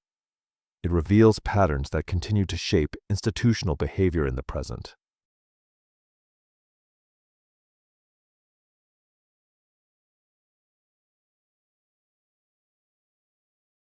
The ethics of secrecy, institutional justifications. Declassified documents have revealed the scope of institutional abuse and the decisions that enabled it. But understanding how officials rationalize these decisions requires examining the logic of institutional secrecy itself, the framework through which officials justified practices they knew violated established ethical and legal standards. This logic did not emerge suddenly. It developed gradually embedded in institutional reasoning and repeated in official communications until it became normalized. Institutional secrecy operates through a specific logic that appears consistent across different agencies and different time periods. Officials argue that certain information, if revealed, would compromise national security or operational effectiveness. This argument, when applied to classified research, creates a framework in which ethical oversight becomes impossible. If information must remain secret for security reasons, then oversight bodies cannot access that information. If oversight bodies cannot access information, they cannot evaluate whether programs meet ethical standards. The logic is circular, but it is also powerful. It provides a justification for secrecy that appears reasonable on its surface, even as it systematically prevents accountability. Declassified documents reveal that officials understood this dynamic with remarkable clarity. Memoranda explicitly state that programs must remain secret because public knowledge would create political opposition. In other words, officials recognized that the public would object to these programs if they knew about them. This recognition that secrecy was necessary precisely because the programs would be opposed if known appears throughout institutional communications. One declassified memorandum from MKUltra officials states that the program must remain classified because public knowledge of the program would create a serious political problem. Another notes that the nature of the research is such that it would be difficult to justify to Congress or the public. These statements reveal a crucial truth. Officials were not simply protecting national security. They were protecting programs from democratic scrutiny. Consider the implications of this reasoning. If a program would be opposed by the public if known, the logical response would be to reconsider whether the program should be conducted at all. Instead, officials chose to intensify efforts to maintain secrecy. The solution to the problem of democratic opposition was not to address the underlying ethical concerns, but to prevent the public from learning about them. This inversion of democratic reasoning, where secrecy becomes the solution to the problem of public opposition, appears repeatedly in declassified documents. It suggests that officials understood they were conducting programs that democratic institutions would not approve of. Yet they proceeded anyway, justified by appeals to security that transcended democratic constraints. The justification for secrecy evolved over time, adapting to changing circumstances while maintaining its core logic. In the 1950s, officials framed secrecy as necessary for national security during the Cold War. The Soviet threat was real and urgent. American officials believed that adversaries possessed capabilities that America lacked. Secrecy was necessary to prevent adversaries from learning about American research. This justification had genuine force. It was not simply a cover story. Officials believed it. Yet it also served to prevent domestic oversight. By invoking the Soviet threat, officials could justify the secrecy without addressing whether the programs themselves were ethical. By the 1960s, as programs continued, the justification shifted. Secrecy was now necessary to protect ongoing research. If the public learned about MKUltra, the reasoning went it would interfere with the research. Subjects might refuse to participate. Congress might demand oversight. The research might be terminated. The justification had evolved from protecting national security to protecting institutional autonomy. Yet the logic remained the same: secrecy was necessary to prevent interference with institutional practices. The shift in justification reveals something important about institutional reasoning. When one justification becomes strained, institutions develop new justifications. The underlying commitment to secrecy remains constant, but the reasoning adapts. By the 1970s, when revelations began, officials argued that exposure would damage intelligence capabilities. The programs themselves might be controversial, officials acknowledged, but revealing them would harm America's ability to conduct intelligence operations. This justification prioritized institutional interests over accountability. It suggested that protecting the CIA's reputation and capabilities was more important than acknowledging past abuses. Each justification contained an internal logic, yet each also served to perpetuate institutional practices that officials themselves recognized as ethically problematic. The documents reveal that officials knew these programs violated ethical standards. They knew that the public would object. They knew that Congress might demand oversight. Yet they continued the programs anyway, justified by appeals to security that transcended ethical constraints. The compartmentalization of knowledge served multiple functions that declassified documents make clear. It prevented any single official from understanding the full scope of programs, making accountability diffuse. A researcher might know about their specific experiment, but not about other experiments. An administrator might authorize funding without understanding what the funds would support. An official might approve a program without knowing its full extent. This fragmentation of knowledge meant that no single person bore responsibility for the entire program. Responsibility was distributed across so many individuals and agencies that accountability became nearly impossible. When everyone is partially responsible, no one is fully responsible. Compartmentalization also prevented researchers from fully understanding the implications of their work. A researcher conducting experiments on LSD's effects on consciousness might not know that the research was part of a program designed to develop mind control weapons. They might believe they were conducting legitimate scientific research. This separation of researchers from the broader institutional context served to reduce cognitive dissonance. Researchers could justify their work as scientific inquiry without confronting its military applications. They could maintain a sense of professional integrity while participating in unethical programs.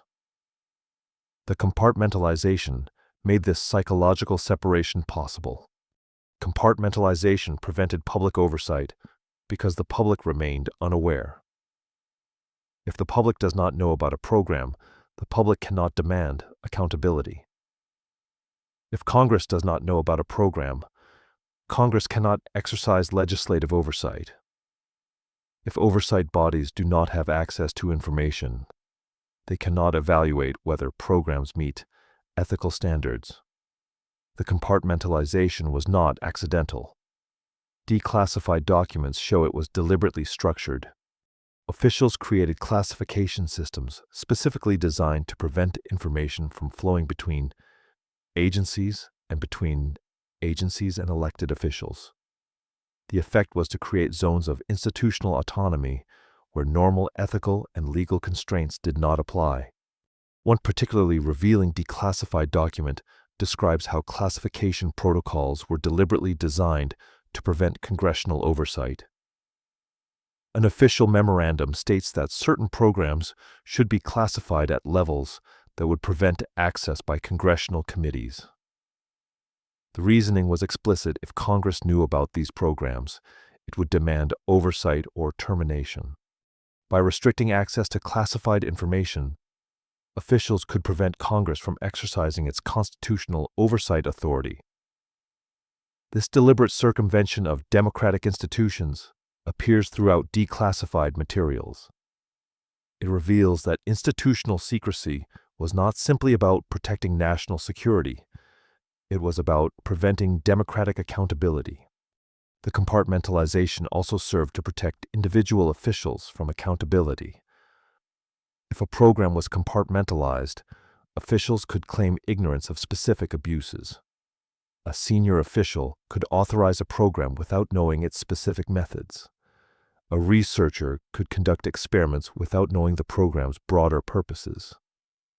An administrator could allocate resources without understanding how they would be used. This distribution of responsibility made it difficult to identify who should be held accountable for specific abuses. When the Church Committee investigated MKUltra, it found that many officials claimed they had not known about specific experiments or had not understood the full scope of the program. The compartmentalization made these claims plausible even when they were not entirely truthful. Institutional secrecy created a framework in which ethical reasoning became optional. When information is classified, when oversight is prevented, when accountability is diffused, ethical reasoning can be suspended. Officials can rationalize unethical practices through appeals to security. Researchers can conduct unethical experiments through appeals to scientific necessity.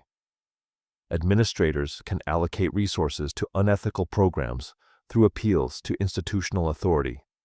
The framework of secrecy makes all of this possible.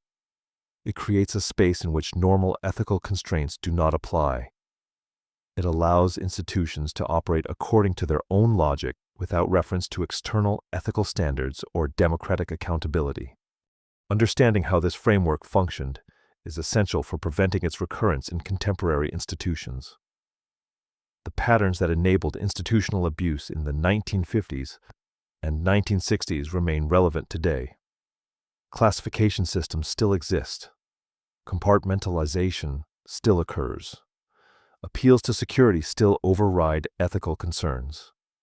The infrastructure of secrecy that enabled abuse decades ago remains in place. The question is whether we have learned to recognize and interrupt these patterns before abuse occurs. Have we developed stronger ethical oversight? Have we created more robust accountability mechanisms? Have we genuinely committed to transparency and democratic accountability? Or have we simply developed more sophisticated ways of maintaining institutional secrecy while appearing to reform? As we continue examining this history, we turn to the survivors of these programs, the individuals who experienced institutional abuse firsthand. Their testimonies provide a different kind of evidence than declassified documents. They provide the human dimension of institutional abuse, the lived experience of betrayal and harm. They reveal what institutional abuse means for individual lives, and they demonstrate why accountability matters not just as an abstract principle, but as a matter of human dignity and justice.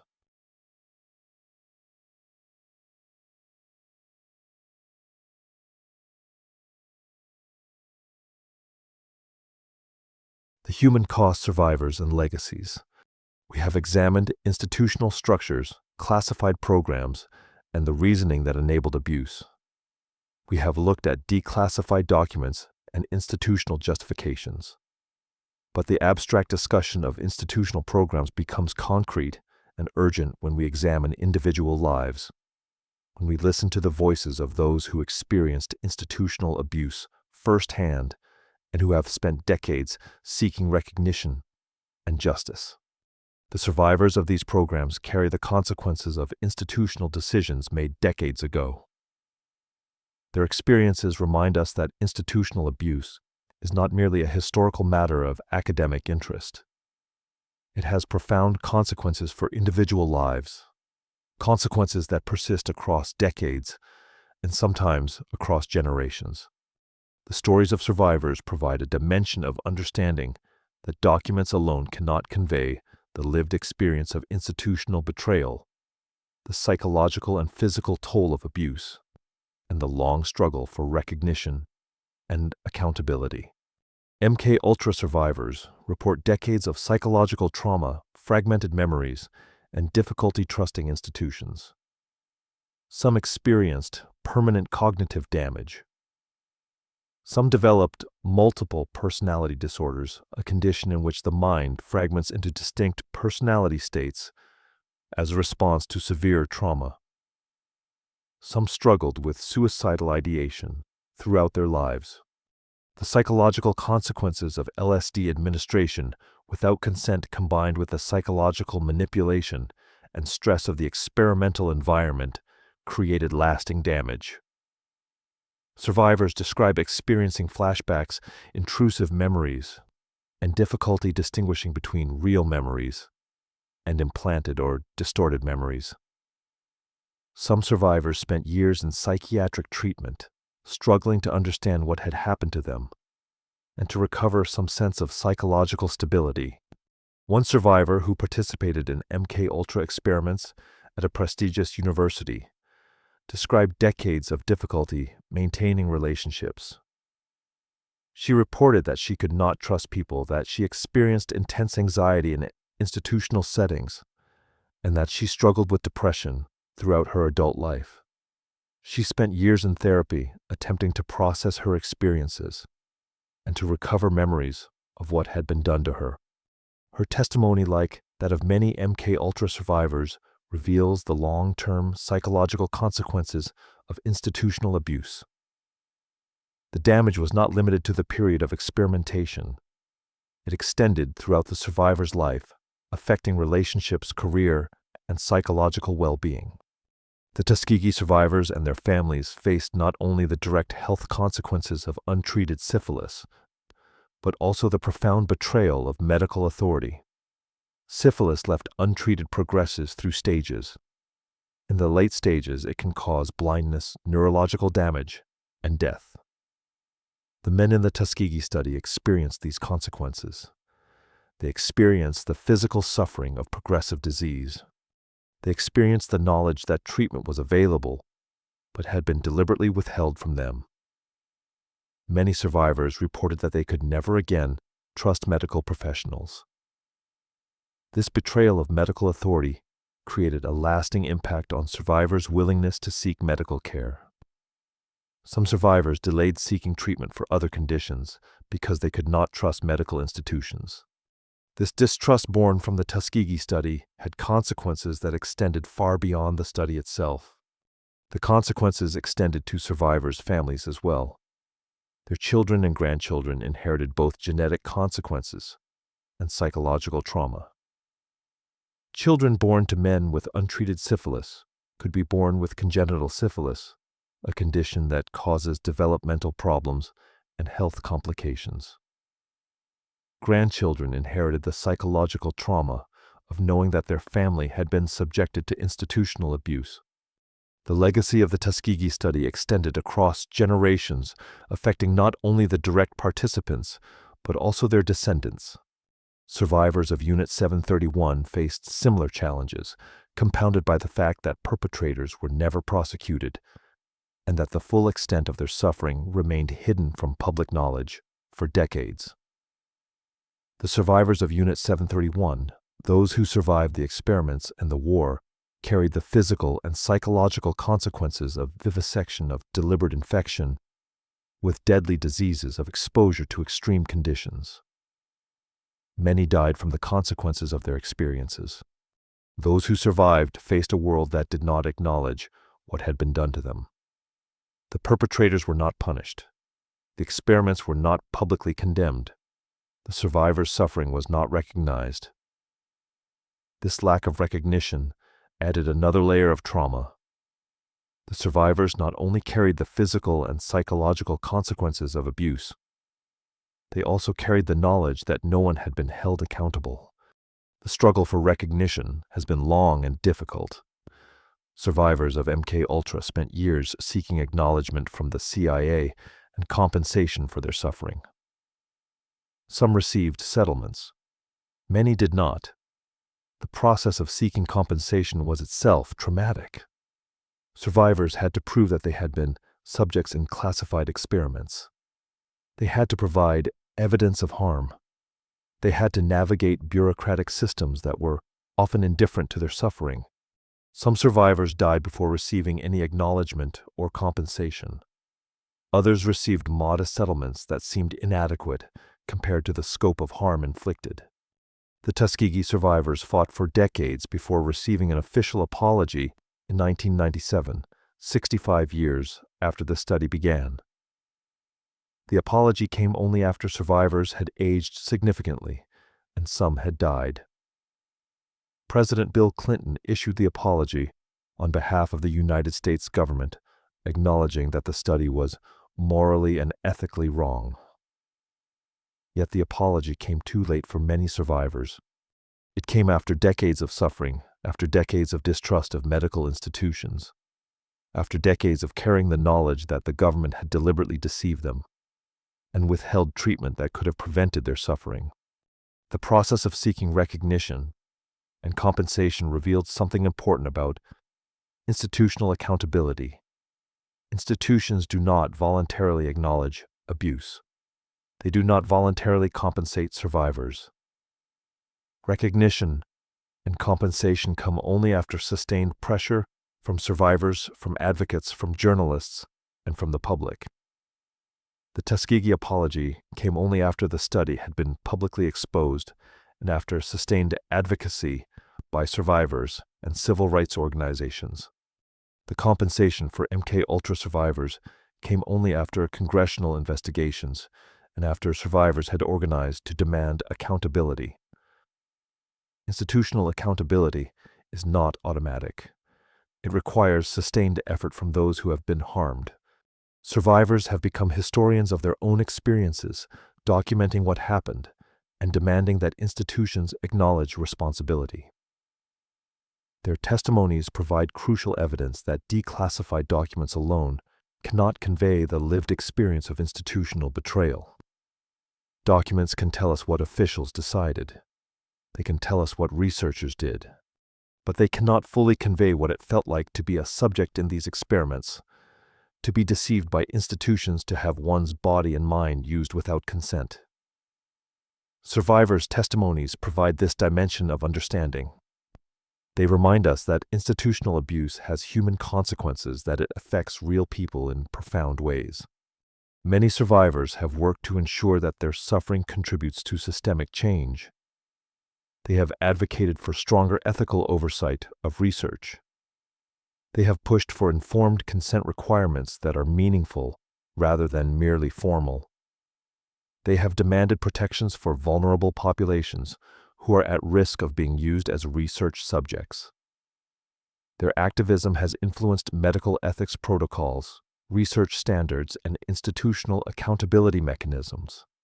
The Belmont Report, which established ethical principles for research, was influenced by the Tuskegee study and by survivors' advocacy. Institutional review boards, which now have genuine authority to approve or reject research protocols, exist, partly because of survivors' demands for protection. Yet despite these reforms, the psychological and physical legacies persist. Survivors carry the consequences of these programs throughout their lives. MKUltra survivors continue to struggle with psychological effects decades after the experiments ended. Tuskegee survivors and their descendants continue to experience the health consequences of untreated syphilis and the psychological consequences of institutional betrayal. Survivors of Unit 731 who are still living carry the physical and psychological scars of their experiences. The passage of time does not erase the consequences of institutional abuse. It only allows survivors to accumulate more years of living with those consequences. One survivor of MKUltra, now in her 80s, described her experience in an interview. She spoke of spending decades trying to understand what had been done to her, of struggling with fragmented memories and difficulty trusting people. She spoke of the relief of finally having her experience acknowledged, of having declassified documents confirm that what she remembered actually happened. Yet she also spoke of the ongoing consequences of the psychological damage that persists despite acknowledgement and despite the passage of time. Her testimony reminds us that recognition and apology, while important, do not undo the harm that was inflicted. The survivors' experiences remind us that institutional programs are not abstract historical events, but have profound consequences for individual lives. They remind us that the people who were harmed by institutional abuse are not statistics or case studies. They are individuals who have lived with the consequences of institutional decisions, who have struggled to recover from trauma, who have worked to ensure that their suffering contributes to preventing future abuse. Their advocacy continues to shape how we understand institutional responsibility. It reminds us that accountability is not simply a matter of punishing perpetrators or issuing apologies. It is a matter of recognizing the humanity of those who have been harmed, of acknowledging the profound consequences of institutional abuse, and of committing to preventing such abuse in the future. As we continue examining this history, we turn to the broader institutional patterns that enabled abuse, and to the question of how institutions have changed or failed to change in response to revelations of past abuse. We examine the mechanisms of institutional oversight and the reasons those mechanisms failed. We ask whether contemporary institutions have genuinely learned from this history, or whether the conditions that enabled past abuse remain present in different forms.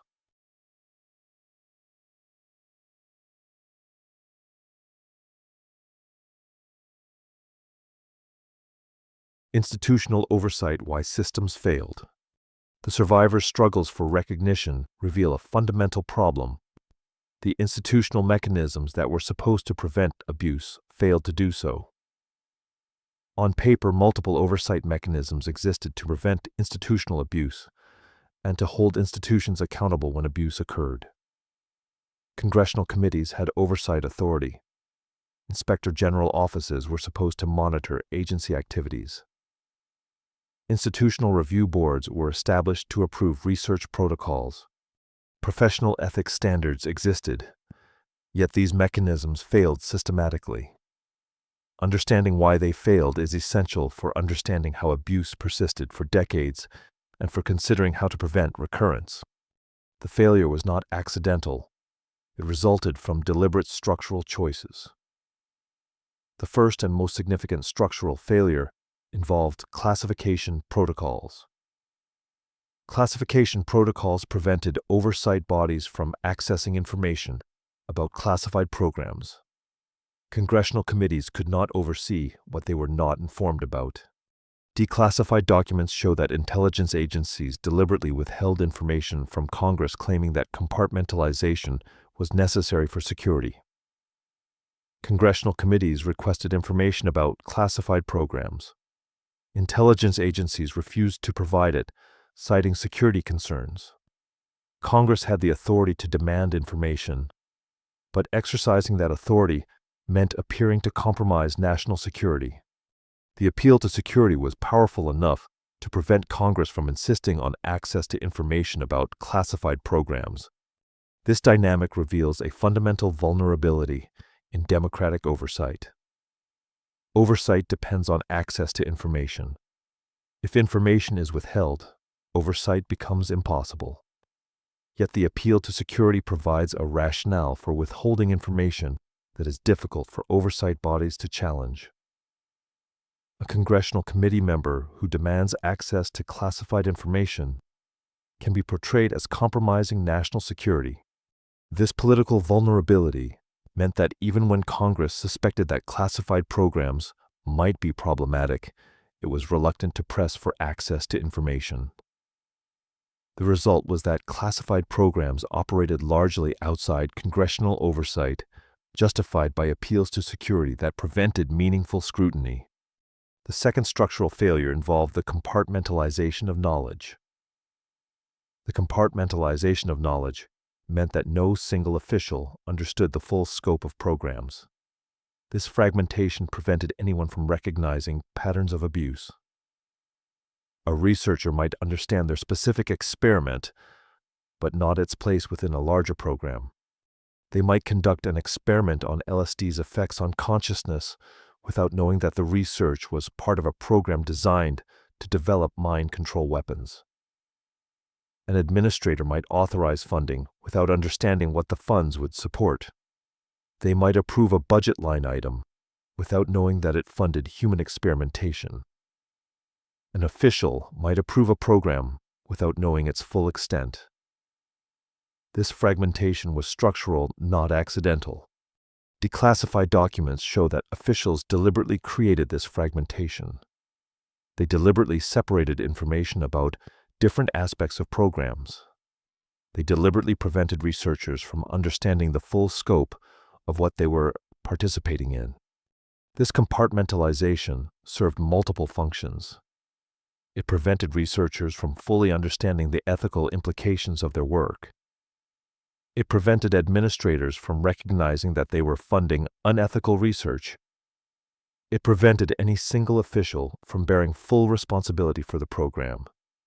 It made oversight nearly impossible because oversight bodies could not understand the full scope of what they were overseeing. A congressional committee investigating a specific research project might find nothing objectionable about that project in isolation. Only by understanding how that project fit into a larger program of mind control research would the ethical problems become apparent. But compartmentalization prevented that understanding. The third structural failure involved the classification of ethical violations.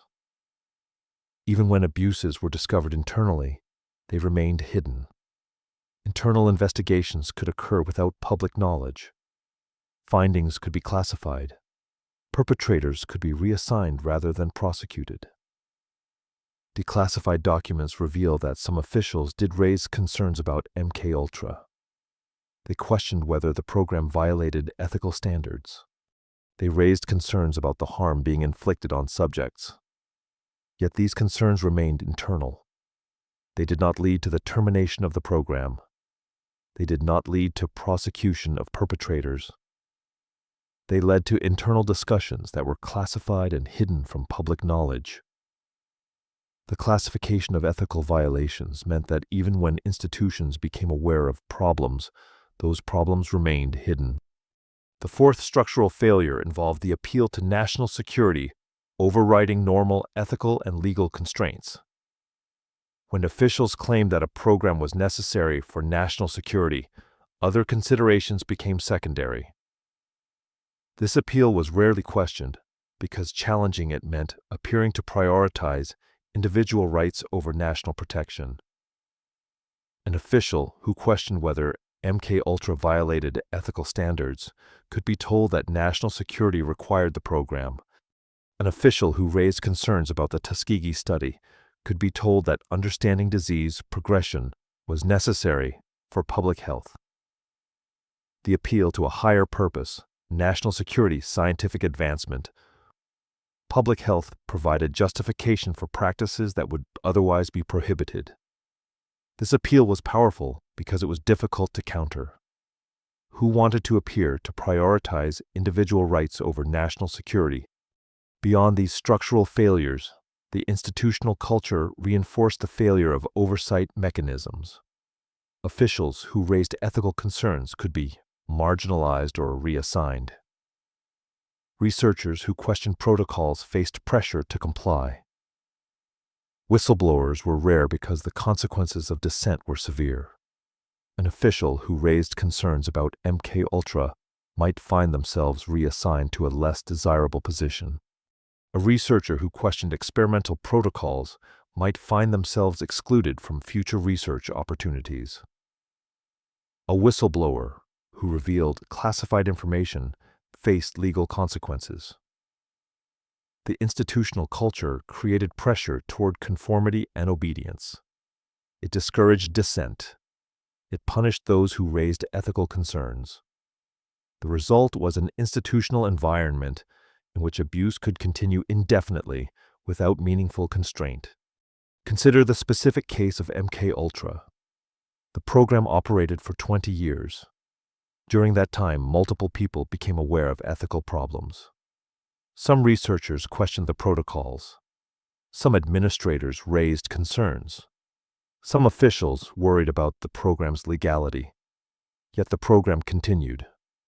Why part of the answer lies in the structural failures we have examined. Compartmentalization prevented anyone from fully understanding the program's scope. Classification prevented Congress from exercising oversight. The appeal to national security justified continued secrecy. But part of the answer also lies in institutional culture. Officials who raised concerns faced pressure to accept the program's continuation. The institutional message was clear. This program is authorized at the highest levels. It is necessary for national security, and your concerns are not welcome. The failure of institutional review boards provides another example of how oversight mechanisms failed. Institutional review boards were supposed to approve research protocols and to ensure that research met ethical standards.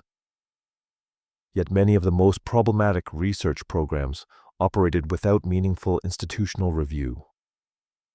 MKUltra research was conducted at universities, but the universities' institutional review boards were often not informed about the true nature of the research. Researchers told review boards that they were conducting legitimate psychological research. They did not disclose that the research involved administering LSD to unwitting subjects. They did not disclose that the research was part of a classified program. The compartmentalization of information meant that institutional review boards could not evaluate whether research met ethical standards because they did not have complete information about what the research involved. The failure of professional ethics standards provides another example. Professional organizations established ethics standards for researchers.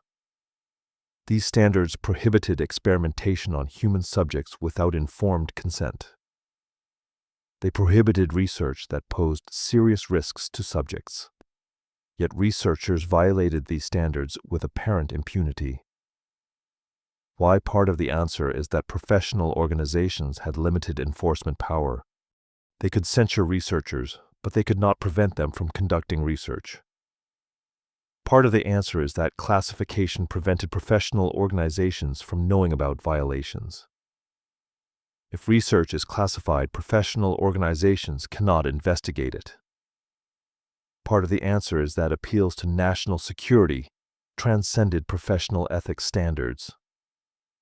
When officials claimed that research was necessary for national security, professional ethics standards became secondary. The failure of oversight mechanisms reveals a fundamental vulnerability in institutional accountability. Oversight depends on access to information, on the ability to recognize patterns of abuse, on the willingness to challenge appeals to security, and on institutional cultures that support rather than punish those who raise ethical concerns. When these conditions are absent, oversight mechanisms become ineffective. They become performative rather than protective. They exist on paper, but they do not prevent abuse. The mechanisms that were supposed to protect research subjects failed to do so. The mechanisms that were supposed to prevent institutional abuse enabled it to continue. The failure of oversight mechanisms also reveals something about the relationship between secrecy and accountability. Secrecy and accountability are fundamentally incompatible. Accountability requires transparency. It requires that decisions and actions be subject to scrutiny. It requires that those who have been harmed have access to information about what was done to them. Secrecy prevents all of this. When information is classified, when decisions are made in secret, when actions are hidden from public knowledge, accountability becomes impossible. The infrastructure of secrecy that was built to protect national security also protected institutional abuse. It prevented oversight. It prevented accountability. It enabled abuse to continue indefinitely. The failure of oversight mechanisms reveals that institutional safeguards require not just formal structures, but also cultural commitment to accountability. Institutional review boards exist, but they only protect research subjects if they have access to complete information and if they have the authority to reject protocols that violate ethical standards. Congressional oversight exists, but it only functions if Congress has access to information about classified programs and if Congress is willing to challenge appeals to security. Professional ethics standards exist, but they only protect subjects if professional organizations can investigate violations and if they have enforcement power. Without cultural commitment to accountability, safeguards become performative rather than protective. They exist to create the appearance of oversight without providing meaningful protection. As we continue examining this history, we turn to the question of institutional reform. After revelations of institutional abuse in the 1970s, did institutions genuinely change? Did they develop stronger ethical oversight? Did they create more robust accountability mechanisms? Or did they simply develop more sophisticated ways of maintaining institutional secrecy while appearing to reform? The answer to these questions has implications for contemporary institutions and for our ability to prevent future abuse.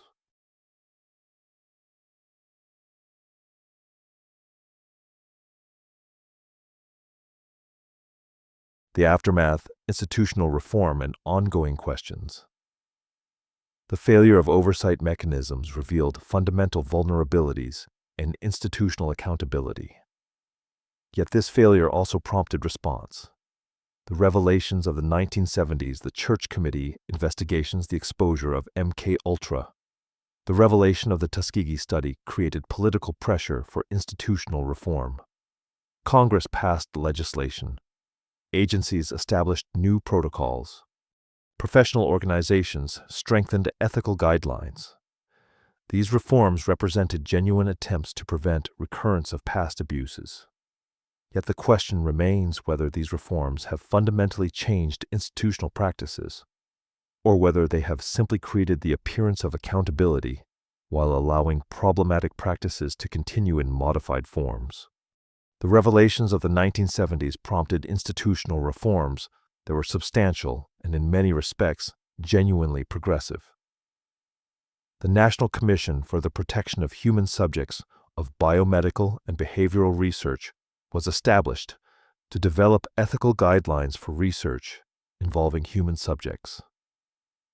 This commission, which operated from 1974 to 1978, conducted extensive investigations into research practices and ethical standards.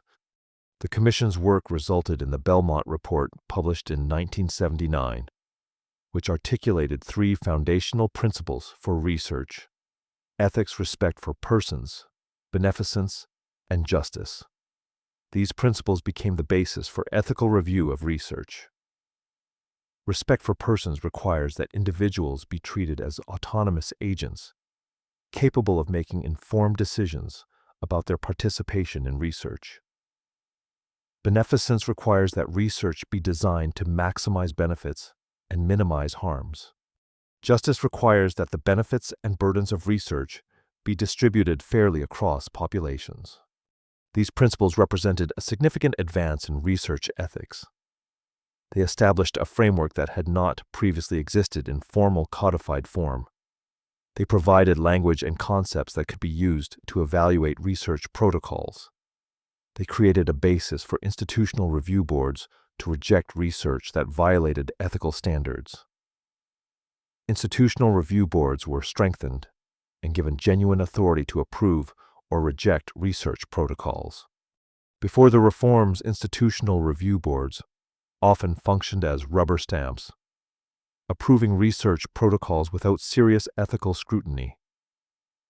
After the reforms, institutional review boards were given authority to demand modifications to protocols to require additional protections for research subjects, and to reject protocols that violated ethical standards. Informed consent requirements were formalized and strengthened. Before the reforms, informed consent was often perfunctory.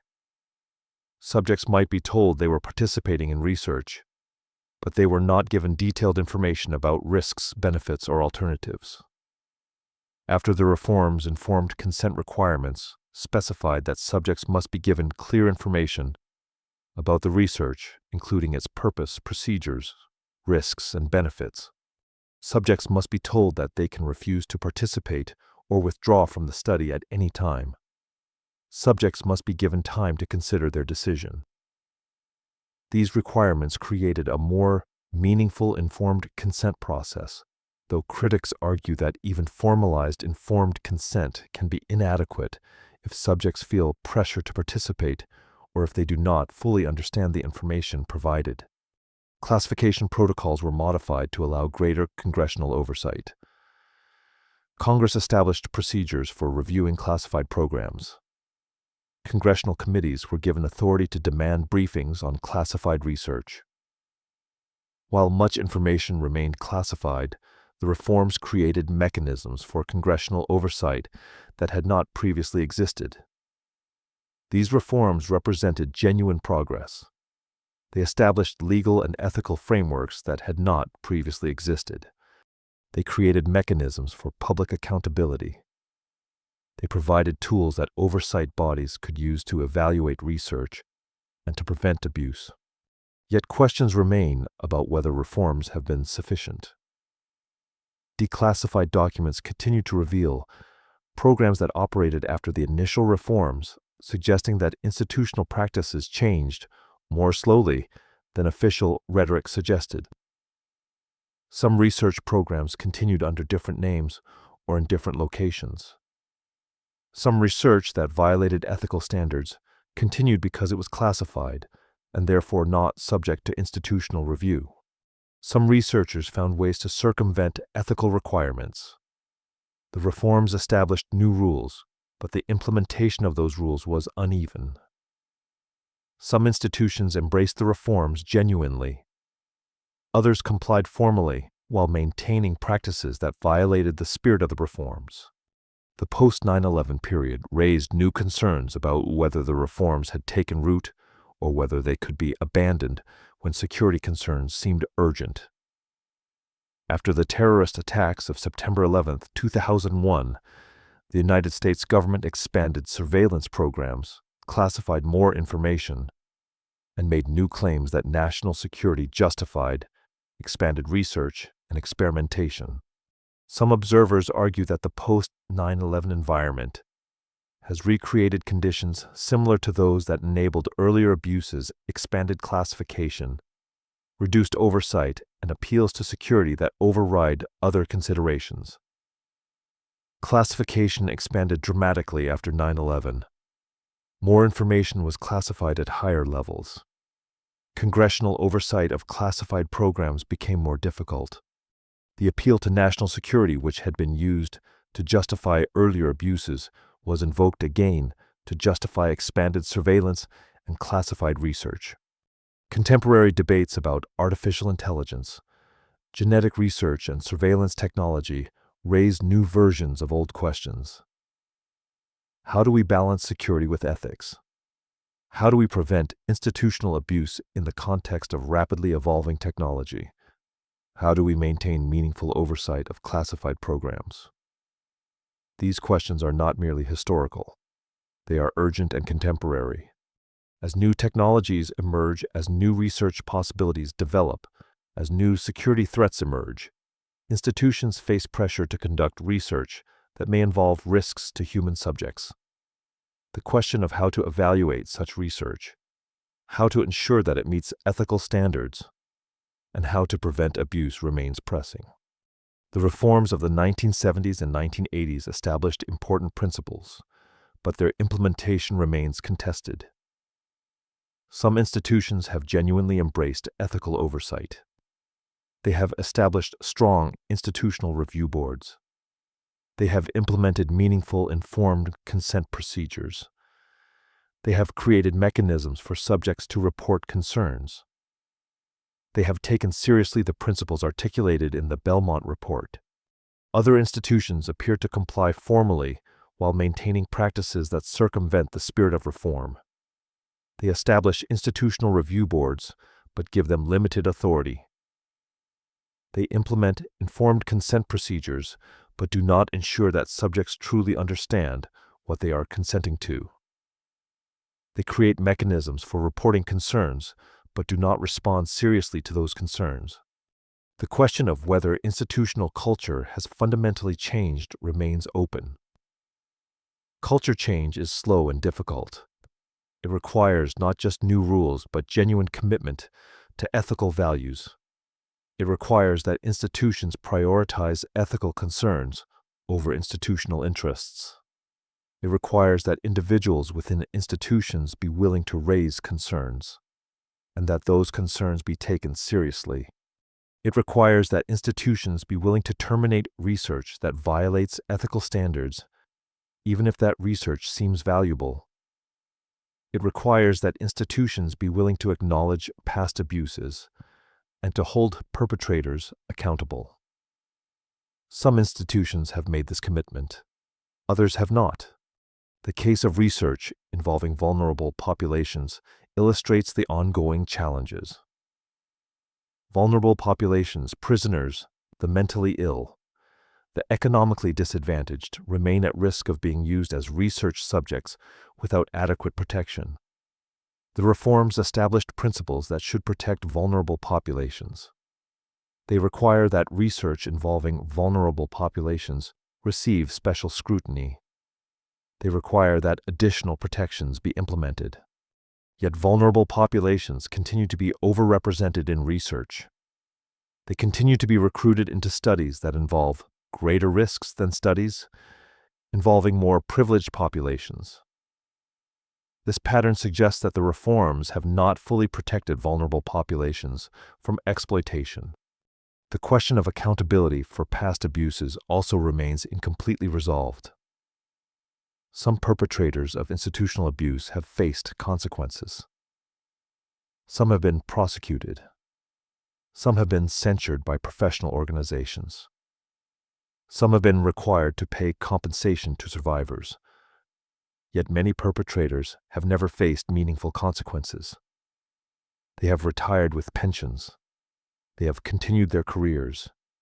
They have never been publicly identified or held accountable. The incomplete accountability for past abuses raises questions about whether institutions have genuinely committed to preventing future abuse, or whether they have simply moved on, hoping that past abuses will be forgotten. The question of transparency also remains contested. The reforms established mechanisms for declassifying information and for making research protocols publicly available. Yet much information remains classified. Many research protocols remain secret. The public does not have access to information about classified research. Congress has limited access to classified information. This continued secrecy means that oversight remains incomplete. It means that the public cannot fully understand what research is being conducted in its name. It means that accountability remains limited because the full scope of research is not publicly known. Institutional reform requires not just new rules but transformation of the cultures that enabled abuse. Whether such transformation has occurred remains uncertain. Some evidence suggests that institutional culture has changed. Researchers are more aware of ethical concerns. Institutions are more likely to reject research protocols that violate ethical standards. Subjects are more likely to be informed about research and to have their concerns taken seriously. Yet other evidence suggests that institutional culture has not fundamentally changed. Appeals to security still override ethical concerns. Vulnerable populations still face exploitation. Secrecy still prevents accountability. The question of how to prevent recurrence in new technological contexts remains urgent and unresolved. As we approach the conclusion of this history, we turn to the broader patterns that have emerged from examining these programs. We examine what this history reveals about institutional power, about the relationship between secrecy and accountability, and about the ongoing challenge of maintaining ethical standards in institutions that operate under pressure to achieve security or scientific objectives. The history of secret experimentation is not merely historical. It reveals patterns that continue to shape institutional behavior and that raise urgent questions about how to prevent future abuse.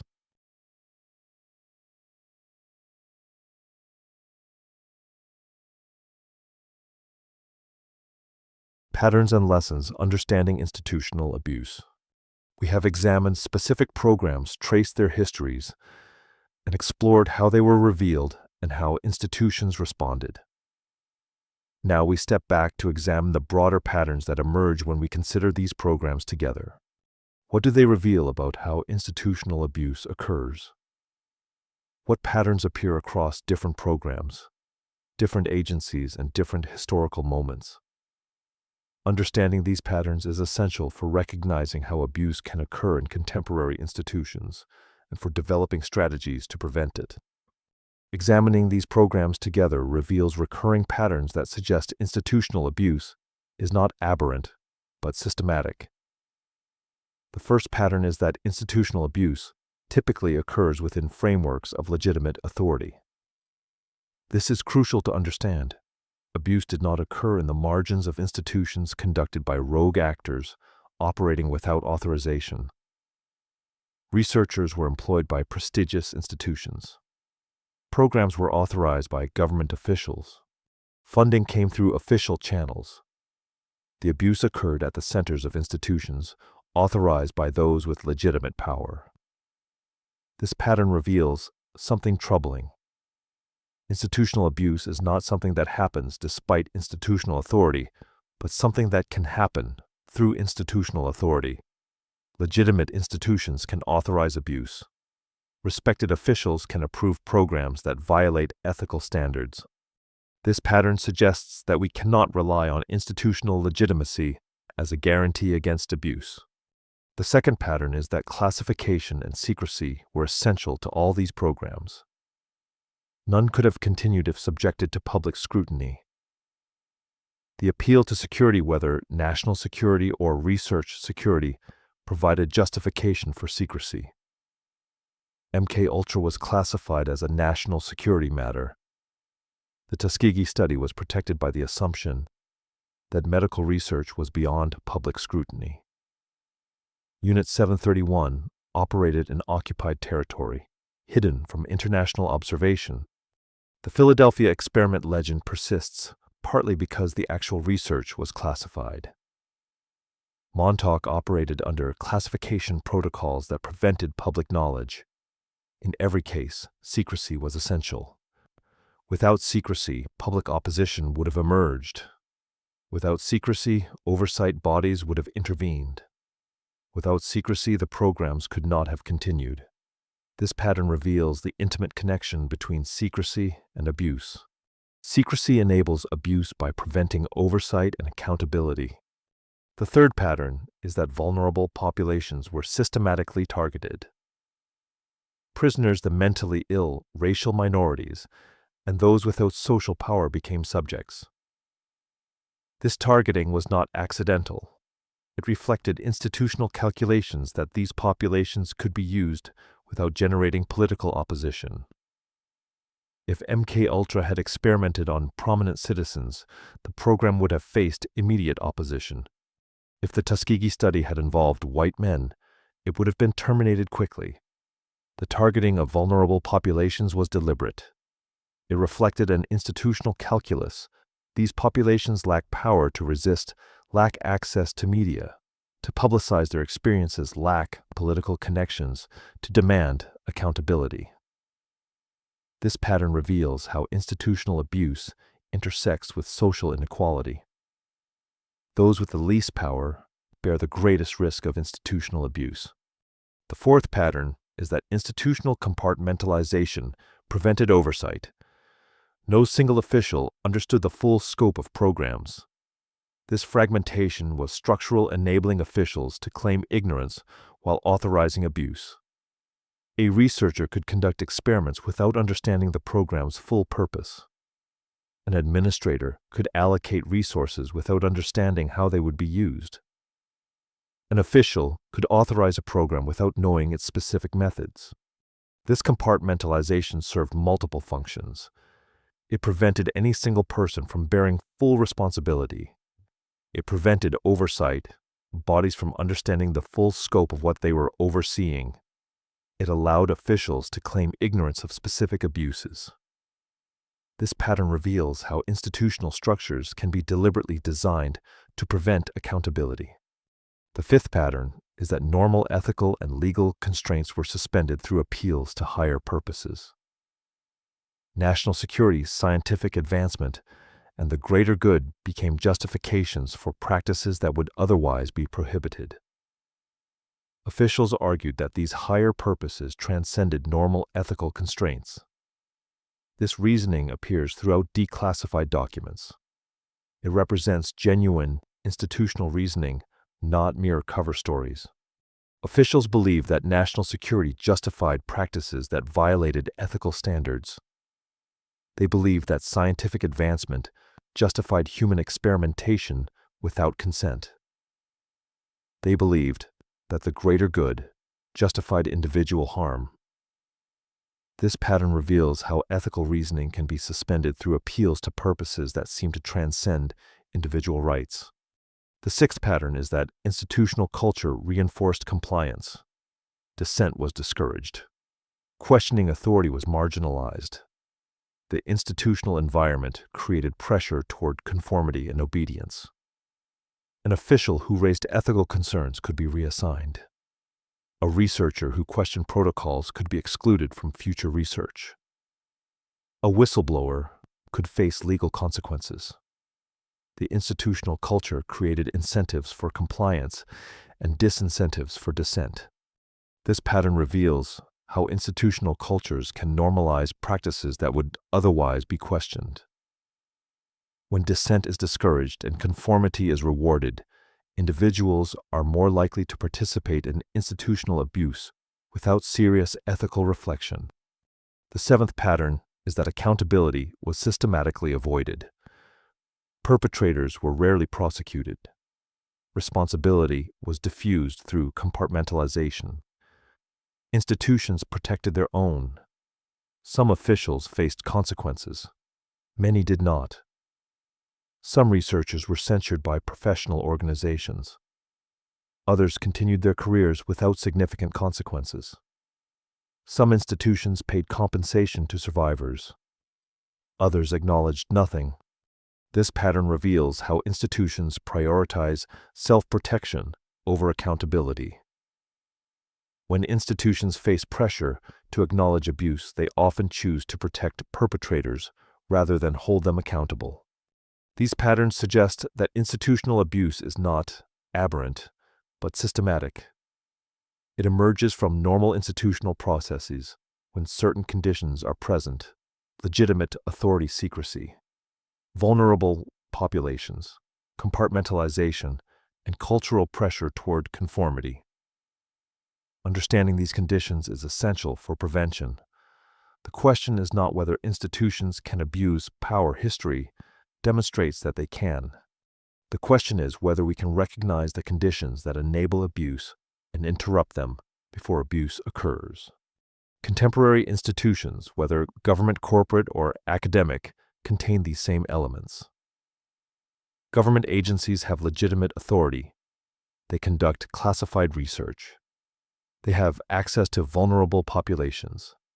They compartmentalize information. They create institutional cultures that discourage dissent. Corporate institutions conduct research on products that affect human health and safety.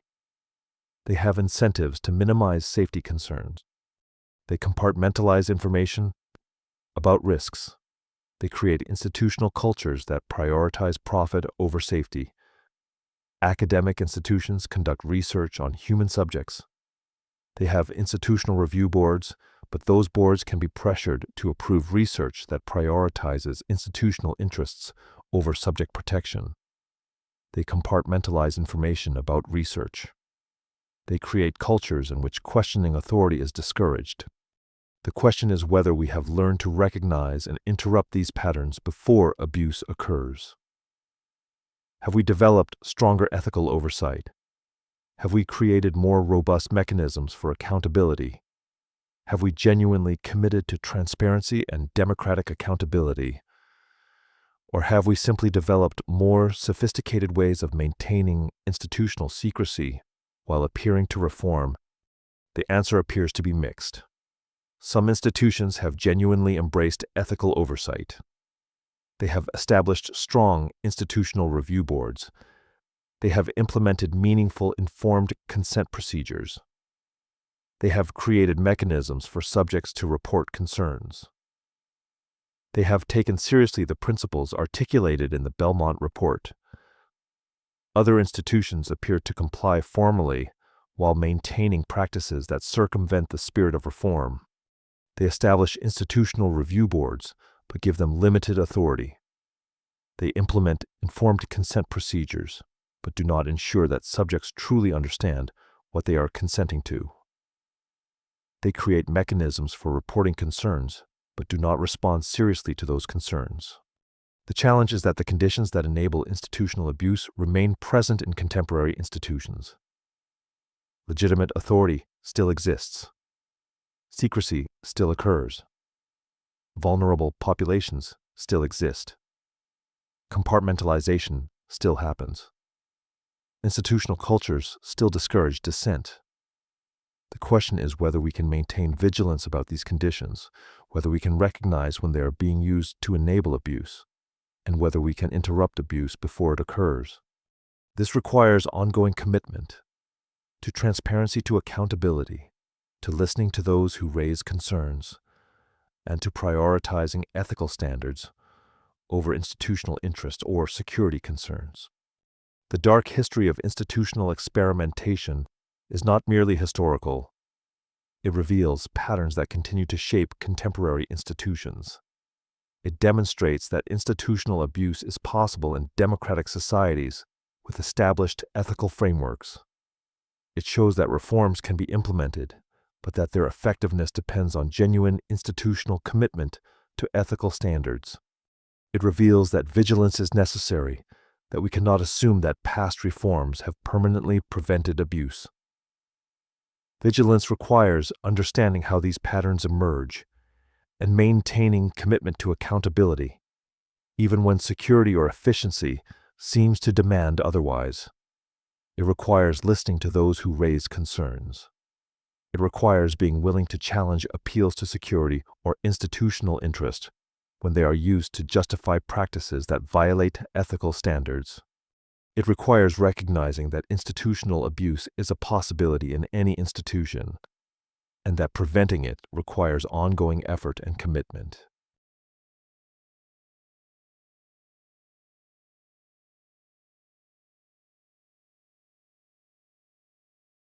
Over the past 2 hours and 45 minutes, we have journeyed through one of the darkest chapters of institutional history.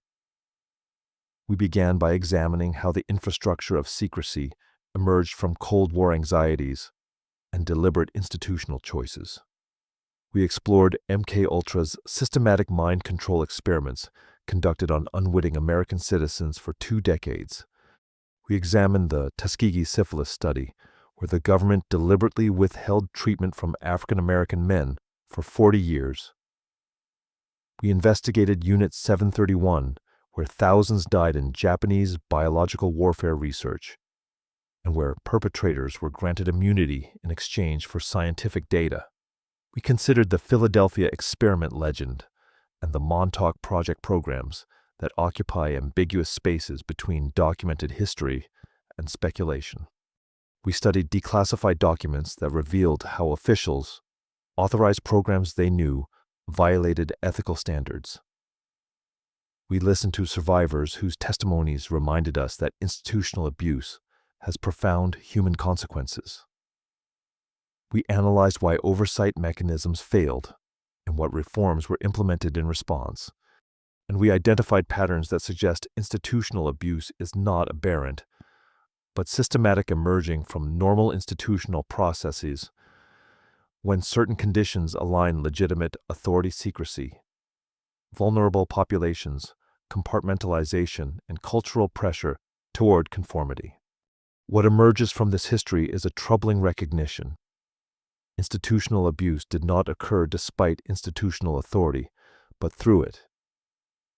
Researchers were employed by prestigious institutions. Programs were authorized by government officials. Funding came through official channels. The abuse occurred at the centers of institutions, not in their margins. This pattern reveals something fundamental about how power operates. Institutions can betray the people they claim to serve. Democratic institutions with established ethical frameworks can still conduct systematic abuse. Legitimate authority can be used to justify practices that violate ethical standards. Classification can prevent accountability. Secrecy can enable harm. Yet this history also reveals something else: the possibility of resistance and reform. Survivors fought for recognition and compensation. Journalists investigated and exposed abuse. Congressional committees conducted investigations. Reformers developed ethical frameworks.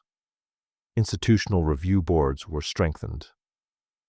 Informed consent requirements were formalized. Classification protocols were modified to allow greater congressional oversight. These reforms represented genuine progress. They established legal and ethical frameworks that had not previously existed. They created mechanisms for public accountability. They demonstrated that change is possible when people demand it. The question that remains urgent is whether these reforms have fundamentally changed institutional culture or whether they have simply created the appearance of accountability. Some institutions have genuinely embraced ethical oversight. Others appear to comply formally while maintaining practices that circumvent the spirit of reform. The conditions that enabled past abuse remain present in contemporary institutions. Legitimate authority still exists. Secrecy still occurs. Vulnerable populations still exist. Compartmentalization still happens. Institutional cultures still discourage dissent. The question is whether we have learned to recognize and interrupt these patterns before abuse occurs. This history matters because it reveals patterns that continue to shape institutional behavior. It demonstrates that vigilance is necessary, that we cannot assume past reforms have permanently prevented abuse. It shows that accountability requires ongoing effort and commitment. It reminds us that those with the least power bear the greatest risk of institutional abuse. It reveals that secrecy and accountability are fundamentally incompatible.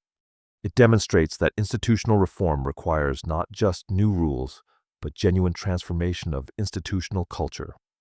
The dark history of institutional experimentation is not merely historical. It is a mirror held up to contemporary institutions, revealing vulnerabilities that remain present. It raises urgent questions about how we balance security with ethics, how we maintain meaningful oversight of classified programs, how we protect vulnerable populations, and how we ensure that institutions remain accountable to the people they serve. It reminds us that the commitment to ethical standards cannot be taken for granted. It must be actively maintained and defended. We study this history not to despair, but to understand. Understanding how institutional abuse occurs is the first step toward preventing it. Recognizing the patterns that enable abuse allows us to interrupt them before they take root. Listening to survivors reminds us of the human cost of institutional betrayal. Learning from the past gives us tools to shape the future. The survivors of these programs have worked to ensure that their suffering contributes to systemic change. They have advocated for stronger ethical oversight, for meaningful informed consent for protections for vulnerable populations. Their activism has influenced how we understand institutional responsibility. Their legacy is one of resilience and commitment to accountability. As you rest, now carry with you the recognition that institutional power can be used for harm, but also for good. Carry the understanding that vigilance is necessary. Carry the knowledge that ordinary people can demand accountability, and that institutions can be reformed. Carry the gratitude for those who fought for recognition and justice, and carry the commitment to maintaining ethical standards, even when security or efficiency seems to demand otherwise. Thank you for joining this journey through difficult history, for taking the time to understand how institutional abuse occurred and why it matters, for listening to survivors and honoring their experiences, for engaging with these patterns so that we might recognize and interrupt them in our time. Rest peacefully now. Good night.